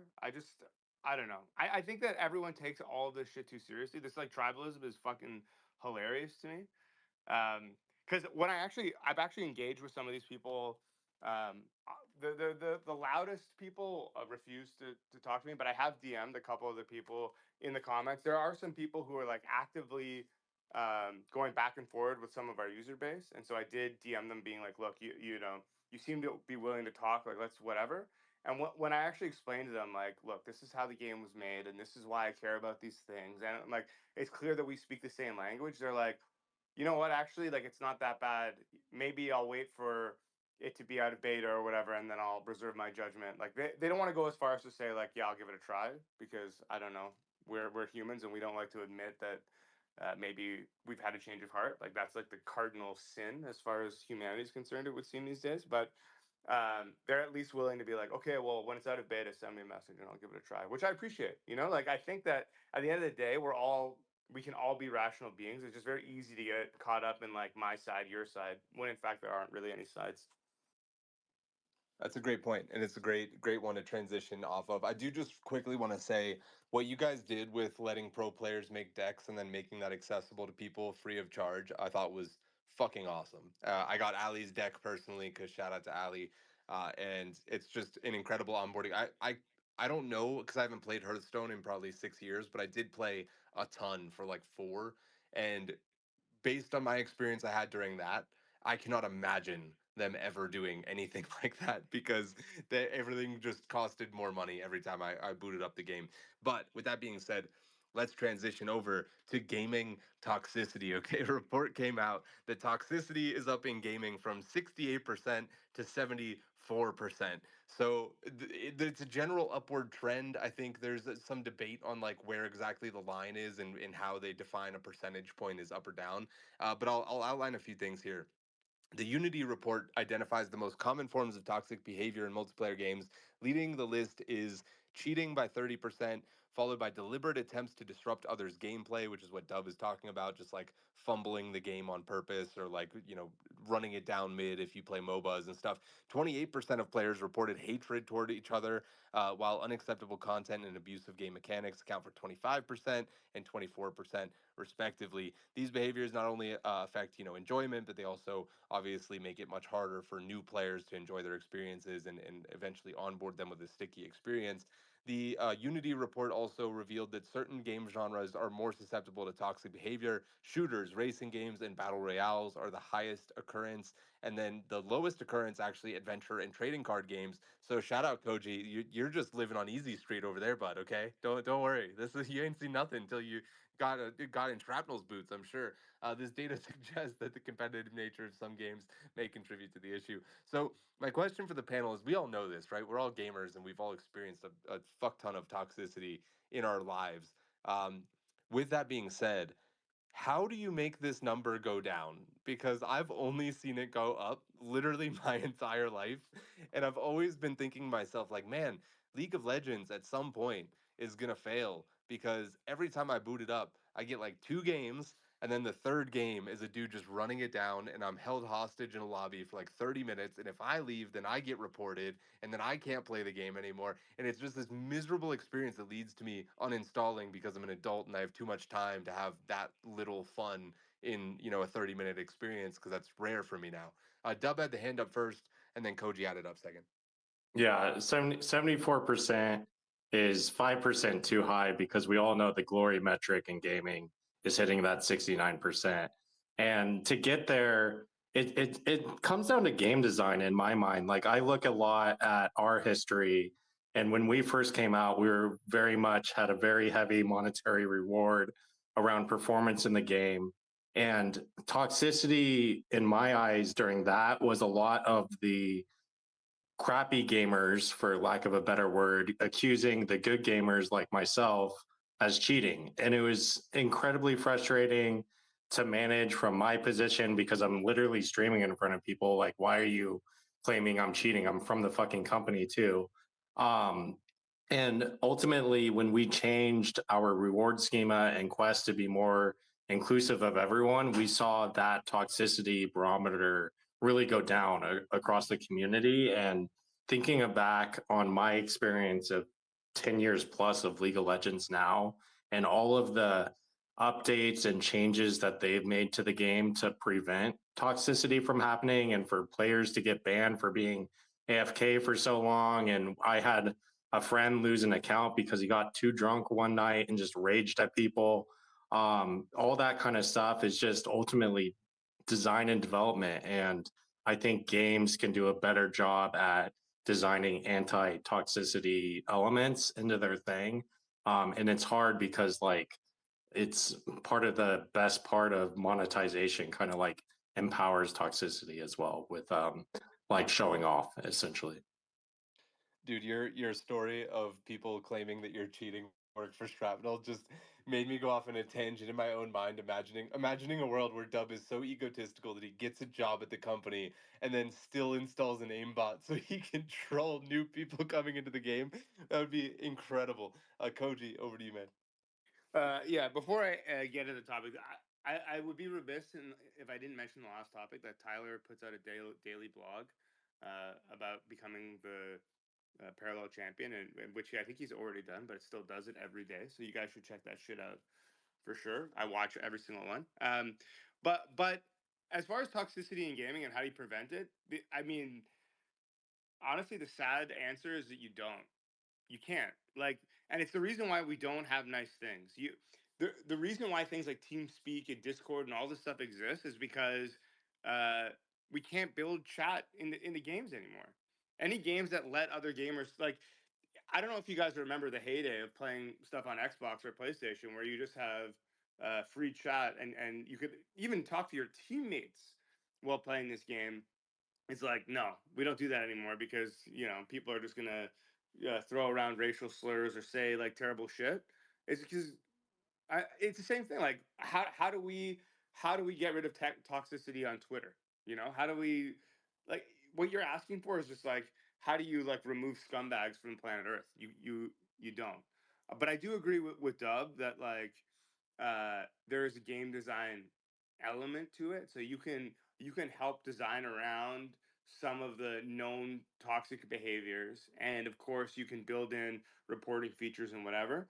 But even in a, you know, Dub mentioned it earlier, in a game like Parallel, people sometimes will queue into matches, and when they know they can't win, just like spend as much time as possible uh, playing out their turns just to make the other person miserable because they're like, well, I lost, so let's like take it out on this guy too because you are a terrible person. That's why. And the laughable thing is we're working in Web3 gaming, and a lot of our projects, not every Web3 game, but a lot of our projects are incentivizing people playing the game. So what you're asking for is really like, you know, bring your toxic behaviors to our game and you'll get paid for it or whatever. Right. So like we're only compounding the problem, and how we get around it is I don't know. Honestly, like maybe claw back some of those winnings that some of these people might potentially get if they're shitty, and maybe some people will learn a lesson, but who knows? I actually got a notification literally during that rant from Dexerto. It says Steam Families officially launched today. All games are automatically shared between family members. I know a lot of us already heard about this, but he says if your family member is banned from playing your game online, you will also be banned. Is this kind of social accountability within groups of people and families potentially what could help curb some toxicity? Wills from Starnet, over to you. I mean, to that point, absolutely not, because Koji's talking about removing scumbags from planet Earth. Look, gamers are gonna be gamers, and there's an element to this um, notion of toxicity on the rise and people saying all these things. But as Koji pointed out, people are going to be scumbags forever. And obviously, things like trolling, wasting game time, making people have less fun in the game isn't like those are things that are objectively ruining the game experience. But I think that there is a level to which opening up those communication lines and allowing them to be fruitful, for like allowing them to go to both extremes, the good and the bad. And Sam, at the start of the show, you posed the question of, how do you bring that number down? And there's a game that did it very, very simply. They took the V button, and when you press the V button, your character raises a pickaxe and says rock and stone. That is how you fix toxicity. That Deep Rock Galactic is a case study in how to build community, in how to build cooperation. No, you're never getting left behind. Leave no dwarf behind. These kind of motives, and not to bring it back to Space Marine 2, but like this idea of you being an Astartes and on the team and you fight, all of this stuff plays into how you play the game.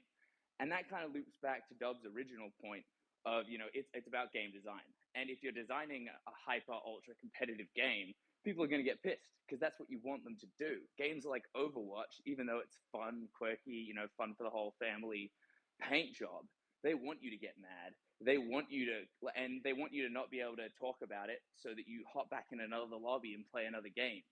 And that becomes a part of the loop. They want you to be toxic, not in the game, but to your own time, which I think is a very interesting loop that we found ourselves in. And League especially. I played League League was like basically the first video game I played for like years when I was in middle school. And it was a huge part of my life. And part of that was going into chats and talking shit with people. And then I came back 2020, and you can't do that because that's just not what the community does anymore. And to be quite honest, I was extremely disappointed because that was a huge part of the game for me. Was talking shit with people on your team, on the other team, but you're all still playing. Obviously, people who run straight up mid, they can get fucked. But if I'm telling you to eat a sack of shit, but I'm still gonna gank for you and support your lane, let me keep playing because that's what we do. We're a community. We back each other up. Jerry hits him with the thumbs down. I thought it was a great monologue, Wills. Jerry, tagging you in, then we'll go to Jordan. No, dude, it was good, but like, why can't you just be cool about it? Why can't you just be like, hey, man, it's all right. You made a mistake, and I'll still gank for you. Bro, that's not fun. I play video games to have fun. Dude, this guy's not wholesome at all, dude. This guy's a fuckboy. Which is a term of endearment for me, Wills. Just to be clear, I as a fellow fuckboy, and I listen. Maybe I've said a couple times in pregame Dota chats, "Give me mid or I throw immediately." All right, but I think the way, and I'm surprised nobody has said this because I think there's some really interesting things being built, and we know some of these teams. I think AI is going to be a huge, is going to do a lot of work in removing some of these things because it doesn't I remember back in the days of Dota, like I love shit talking games. I don't do like any racism, homophobia, just people being sacks of shit is like instant report for me. And I am kind of like really strict about that. I will report people in games. So if any of you fuckers ever say something stupid in a game, I will report you. Um, and sometimes you just never know if it works, right? You're like, am I wasting my time? I don't know why Dub is thumbing that down. That says a lot about you.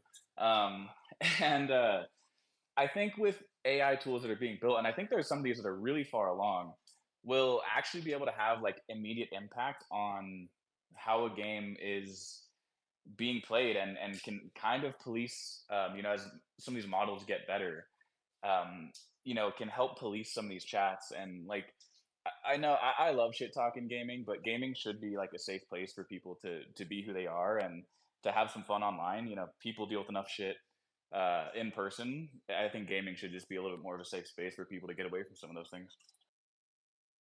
Jordan, over to you, bro.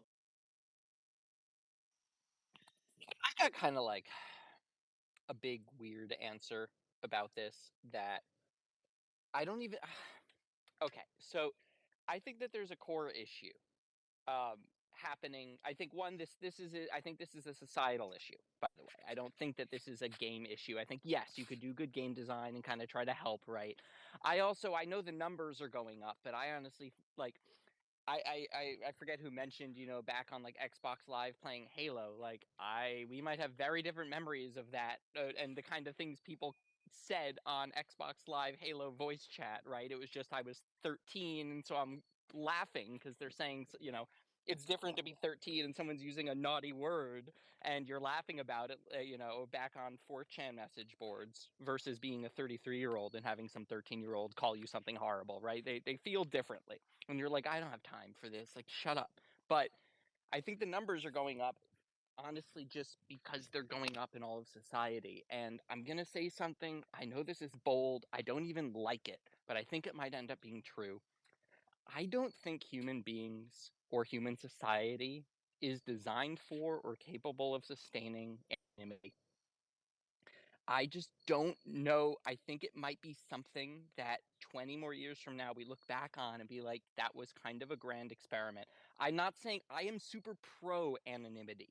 Please, like, I am very, like, core internet ethos as a person, core blockchain ethos. I think we should be doing everything with zero knowledge proofs. I think, but like, I don't know that we're built to be able to just say something with no accountability for the and no possible repercussions back on us for the words that just came out of our mouth. I don't think as a species it's something we're built for. And I think, I it's kind of something we've got to reckon with, because I really think, like, everyone thinks everything, oh, people are going crazy. There's so many insane people having all these crazy opinions. What's happening? I don't think anybody has changed in thousands and thousands of years. I think everybody has the same opinions they've always had. I just think before the internet, you knew what you thought, you knew what your close friends and family thought about stuff, and you had a general sense of like what the people in your immediate physical surroundings thought about stuff. And you kind of walked around being like, oh, yeah, everyone kind of shares these opinions, right? We all agree. And now, instead, we hear what everyone's thinking. And we're all freaking the fuck out right now, going, holy crap, everyone's insane. They're all coming for me. And no one's coming for you. And people just have way more different thoughts than we ever had to contend with before. And I don't think anything else is different other than all of the repercussions of us all kind of having to face that together. And I'm optimistic on how it'll shake out. But man, it's a bumpy ride. Great stuff, Jordan and Jerry. There's some awesome comments too. The Snex says players can't be toxic in game if you only give them silly emojis to use.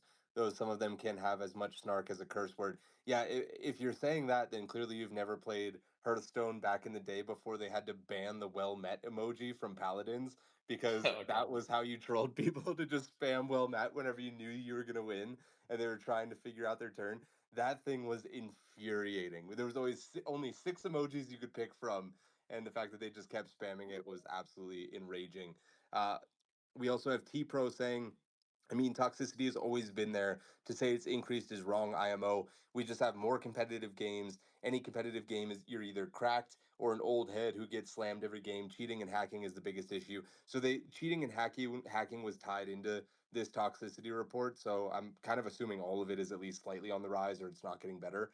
Jack also hit us with an amazing meme that I pinned up. Shout out to Jack, just always making the spaces better. And then Seabass says, when I'm sitting across from my family member who just got us banned from a game because they kept being toxic after the family plan was released, and it's a picture of the Incredibles dad when he's just like so disappointed at dinner. Anyway, let's tag in Tony from the Wanderers account, and then we'll go back to Koji. What's up, guys? I want you to know that I had to leave my house for a little bit to get back on this Spaces. I don't know what happened, but like, not only did my internet go out, but all my 5G and shit went out. So, but I'm back and I'm excited about this particular topic because I am a reformed asshole. I'm a reformed troll. I used to be a monk in EverQuest, and I would grab all the mobs in the area and then feign death right in front of people and just laugh my ass off when they died. And then I would just, be a real dick in world chat when they were being sad about it. And I think that, like everything, because I agree with Jordan, mostly, I think everything's on a spectrum, right? Everything's on a gradient. And so, do I think that like the 12-year-old version of me that was running around trolling people's Ixar monks in the swamps deserve to be doxxed and held personally and accountable in my real life for that? Probably not. But the folks that are spreading incredible amounts of hate and misinformation across the web, I think that it would be beneficial. I agree, as a society, for people to have to like stand tall and be behind those things when they're saying them, right? Because I think less of them would be. I think less of that would exist in the world, and I think that would be good. So I think, like I said, I think it's a spectrum. I think it's a gradient. But I do think that the internet as a whole would benefit from a greater amount of transparency, lack of in anonymity, particularly like maybe like the more reach you get. I think is there should be some sort of gradient there, right? Like the more dangerous you can be, the more the more like guardrails they should put around you. It's what maybe one way to think about it. Damn, Tony just owning up. Is the statute of limitations on EverQuest trolls down, or can we hold him accountable for the things that he just admitted to? Let's go to Kohji, then we'll tag in Wills. Yeah, I mean, I already put my 2 cents in on this topic. I just want to remind everybody before the show's over, please tell me, should I play Wukong or Space Marine 2? I'm actually asking. It's important because I have to leave town very shortly and I want something fun to play. Also, I mean, being a shithead in games is kind of fun sometimes when you're a kid because you don't realize that people value their time because you have too much free time. So yeah, I don't know. Long live the shithead. Just keep them out of my games. Wills, over to you, bro. No, I feel like my points kind of got covered by Tony and Koji and Jordan. But if we're back on Space Marine 2 versus Wukong, and Sam's not going to mute me, look, I think they're both phenomenal games. But, you know, if you're going out of town soon, I would recommend picking up Space Marines because it's a little bit more of a plug the controller into the PC, kick back, just watch the blood go. Whereas Wukong, you kind of want to sit down over a few weeks, really pump through it, you know, really engage with the story. But Space Marine will be sitting there for you when you get back. The Emperor protects, brother. Okay, I was ready to absolutely fucking dunk on this, and I looked up Wukong reviews. Metacritic 81%, 4.5 stars. Warhammer Space Marine 2, 4.5 stars, 83% on Metacritic. Let's go.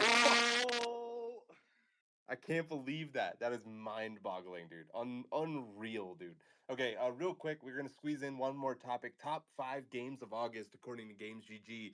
Forgotten Runiverse, Off the Grid, making it in for the first time. Lumaterra, Golden Tides, and Paravox. Paravox, I played a little bit on stream during the 24-hour charity stream. It was all right. The movement is very chaotic. But my question for you guys: what would you add to this list? Out of the games that you played in August, anything in particular seemed like it should have made it on there? Anything you would maybe remove from this list instead? Dub, I knew you'd have one, brother. Over to you. Yeah, I mean, there's a lot, but I'm going to give this one to Sparkball. We've been playing a shit ton of it. It's been an absolute blast, and I'm ready for the Sparkball comeback, baby. Yeah, dude, the Spark Ball is legit. I know that our friends over in Nigeria are actually holding a Spark Ball Invitational tournament. I told them on their spaces this week that if it was happening before I left for Singapore, that I would be there and I would help them co-shoutcast it. And unfortunately, it's like right whenever I leave, so I can't be there. But make sure you go support them. Make sure you go support Spark Ball. Love that game. Tony from the Wanderers.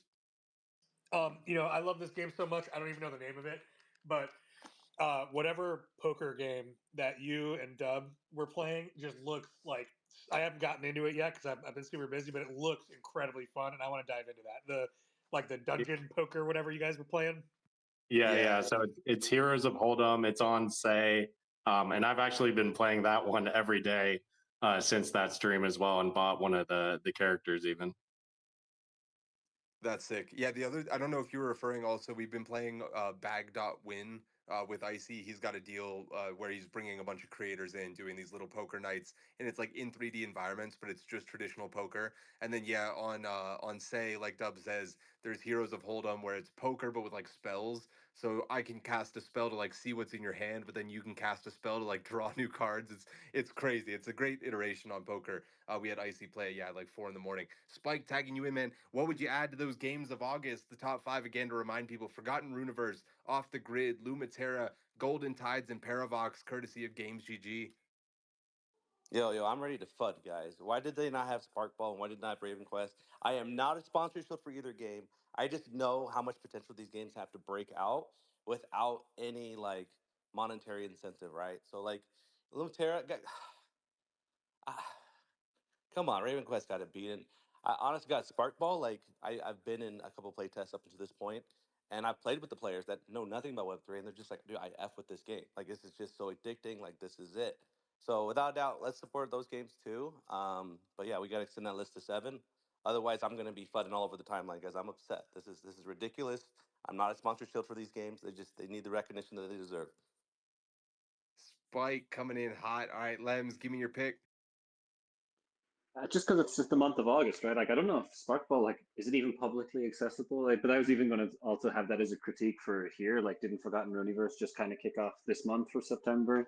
I know I think they were closed before for holders, but just kind of opened up. Paravox, I've seen clips of, actually looks pretty cool. But is that open to play? Anyone know how we get into that and play that? Because it actually looks pretty cool. Yeah, it is. It's a lot of fun, Limbs. If you ever want to play, hit me up. Well, game night tonight in the Wolves, so maybe we should play a little Paravox. I would say missing from here, maybe Fableborn to that playtest. Was that August? I think Fableborn could have fallen in there. And I haven't played Super Champs, but man, I'm not a big mobile game player, but I was actually surprised not to see it on the list because it feels like everyone I talk to is talking about Super Champs lately, and it's like one of the, I don't know, top mobile Web3 games right now. So yeah, I was surprised to not see it on there. Great picks, brother. And that's going to lead us into the MVP of the episode. This is where I ask you guys on the panel and you guys in the crowd who you think was the best performer on today's panel. Whoever gets the most votes is going to get 60 seconds of FaceTime where they can shill whatever they want. It's the only time we shill on this show besides the sponsored ad reads. So I'm going to send it over to the man, the myth, the legend, Mr. Copernicus from AVAX First. Coop, who you got as your number one MVP of the episode? I'd say Kohji. I liked a lot of what Kohji had to say today. It was really interesting to hear the perspective around Hearthstone. I appreciate that he's willing to share about that experience, and I think he had a lot of value today. Let Kohji cook. Kohji, who's your pick for MVP? I don't know. I'm gonna vote for Spike because he said a really nice comment about our game on Twitter. So he's my MVP in my heart. Oh shit! Vote Boo. for votes, guys. I will show anything you want. Just vote for me. I'm just kidding. Nah, I'm a fanboy. Great pick, but bad reasoning. Okay, great pick, bad reasoning. Spike, over to you, man. Who's your pick for MVP, brother? Oh, dude. I just gotta say, Kohji. He's not only handsome. He's a devil when it comes to making games and awesome communities. So I just gotta give it up to the goat. Pillow to the boot. All right, Jerry, tagging you in, buddy. Who's your MVP of the episode? It's Jordan.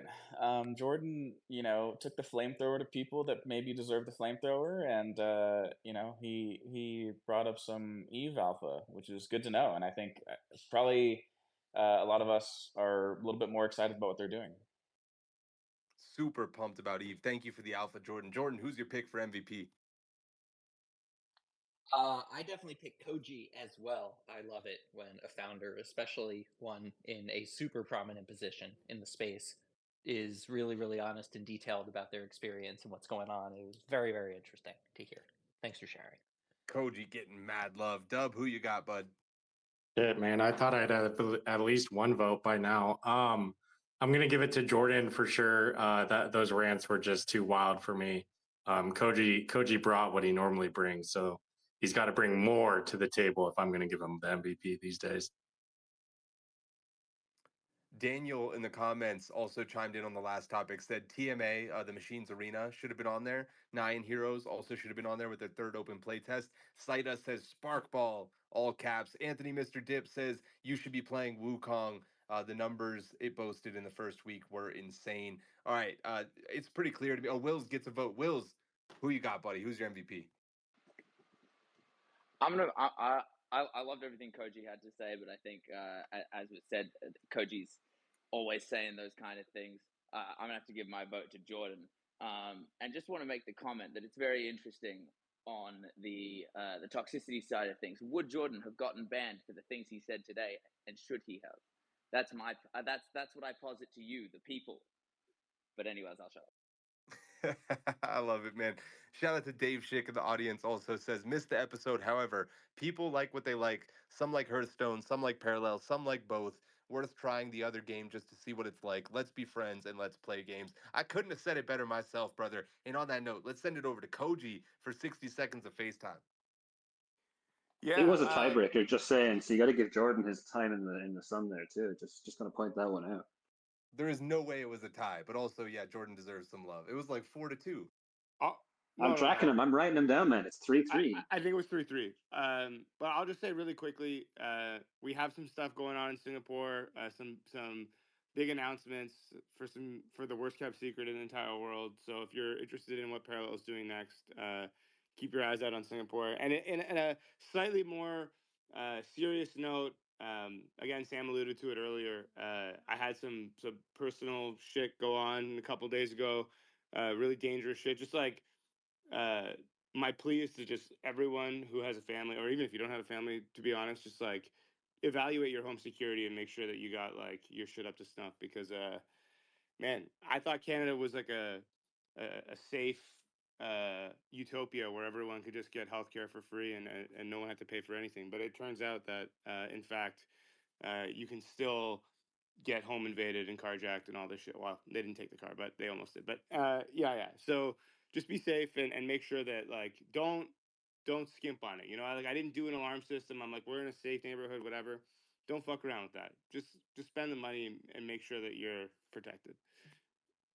We love you, Koji, dude. I must have miscounted because you're the MVP in my heart. We love you, buddy. We're so grateful that you and the family are okay and that you're still here with us 2 days later is absolutely insane to me. Thank you for making gamified part of your routine and still sharing your time with us. Not only did you show up, but you also gave us your best. Clearly, if people are feeling this way about the takes that you had on the show, it says a lot about, you know, the value that you bring here to gamified every single week. So we love you, man. Thank you. Glad that you're okay. It's probably because those guys hit me in the head a couple times. The takes just came out.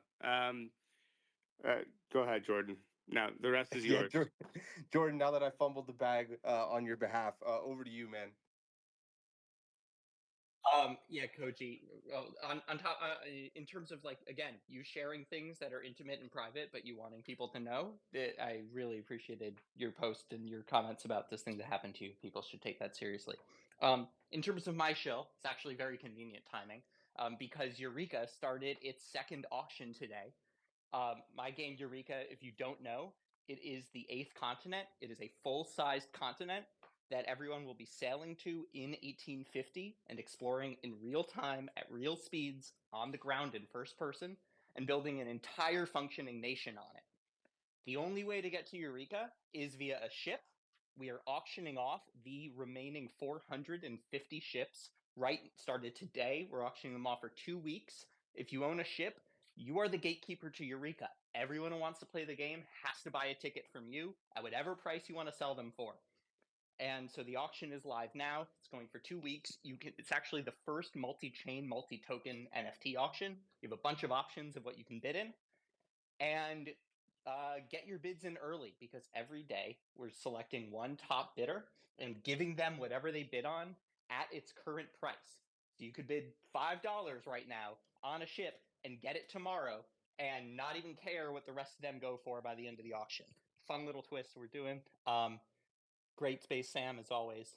Yeah, thanks for coming, And yeah, Jordan. that's it. Appreciate you so much, man. Absolutely. Thanks for having me. Brought some fucking heaters. Shout out to the Eureka auction. Hope that's incredibly successful for you. I remember we were playing games in the Wolves DAO whenever you were like, bro, crazy idea. What do you guys think if I do this auction? I think it's awesome. I hope it works out great for you. And also I hope some people are able to sneak in some early wins and then be able to maybe turn it into some but not financial advice is what we'll say. As we're near the finish line of another epic episode of Gamified, it's time to pay tribute to the unsung hero of the show, Avalanche, the official blockchain of Gamified. Avalanche has been quietly revolutionizing the gaming world, making sure that anybody with a vision can turn it into a reality with their groundbreaking Avalanche 9000. It's never been easier, cheaper, or more powerful to deploy your own Layer 1 blockchain. Plus, keep an eye out for AVAX Summit. I'll be there in Buenos Aires this October. October 16th, I believe, is the first day of the conference. It's coming sooner than you think, so make your travel accommodations. Come hang out with the squad. We have a content creator house, last I heard. Super excited to chill with Coop, Parker, and the gang. And as we wrap up today's episode, let's give a final nod to the legends behind the chaos. Shrapnel, the extraction shooter that's got more layers than an onion, packs more punch than a shotgun at close range, and between the high stakes STX events and the scramble to extract Sigma, Shrapnel keeps players coming back like it's an all you can eat buffet. And don't forget the lunatics on Discord, because if you're not playing, you're missing out on the most fun you can have while still being sane. So here's the Shrapnel, the game that's part strategy, part chaos, and all adrenaline, the official game of Gamified. And as we prepare for a smooth landing, bringing today's journey to a close, let's take a moment to discuss the navigational tool that every game developer needs, StarNet, the user acquisition powerhouse from Stardust. In the vast, ever expanding universe of Web3, getting players to your game isn't just a challenge, it's a monumental task. But with StarNet, you've got the equivalent of a hyper advanced navigation system that ensures players find their way to your game efficiently and cost effectively. StarNet is more than just a tool, it's a gravity well that pulls players into your orbit, solving one of the most critical problems in Web3 gaming. Thank you to Stardust for being the official infrastructure of Gamified. And of course, if you want access to that user acquisition prowess, make sure you roll into the DMs of the StarNet account. Wills, Andy, any of the squad, they got you taken care of. That's going to do it for today's episode of Gamified. Just a reminder, if you missed any of today's episode, we'll have it on Spotify in a couple of hours. And we are moving next week to Asia hours, just a little bit, just 5 hours later. I'm so sorry about it. My EU friends, I know it's super late. Don't worry, it'll still be on Spotify for you. You can still listen on demand on Twitter, but we're going to be 9 p.m. Eastern instead of 4 p.m. Eastern for at least 1 week, potentially 2. I'm still trying to figure out exactly when I'm coming home. There might be a new host in there if I'm still traveling and they need to take care of it. So I will do my best to communicate as much as I possibly can. Make sure you check my Twitter just in case the time is changing. But next week will be 9 p.m. Eastern and 9 a.m. Singapore time. So if you're in Singapore with us and you want to listen live, we'll also have a little get together with some of the panelists that you know and love. So maybe even come by in real life and come say hello, but definitely listen live if you can. That's going to do it for today's show, guys. I love every single panelist, every single listener out there. You guys absolutely make my day whenever you show up and make it a great episode alongside us. We will see you next Wednesday.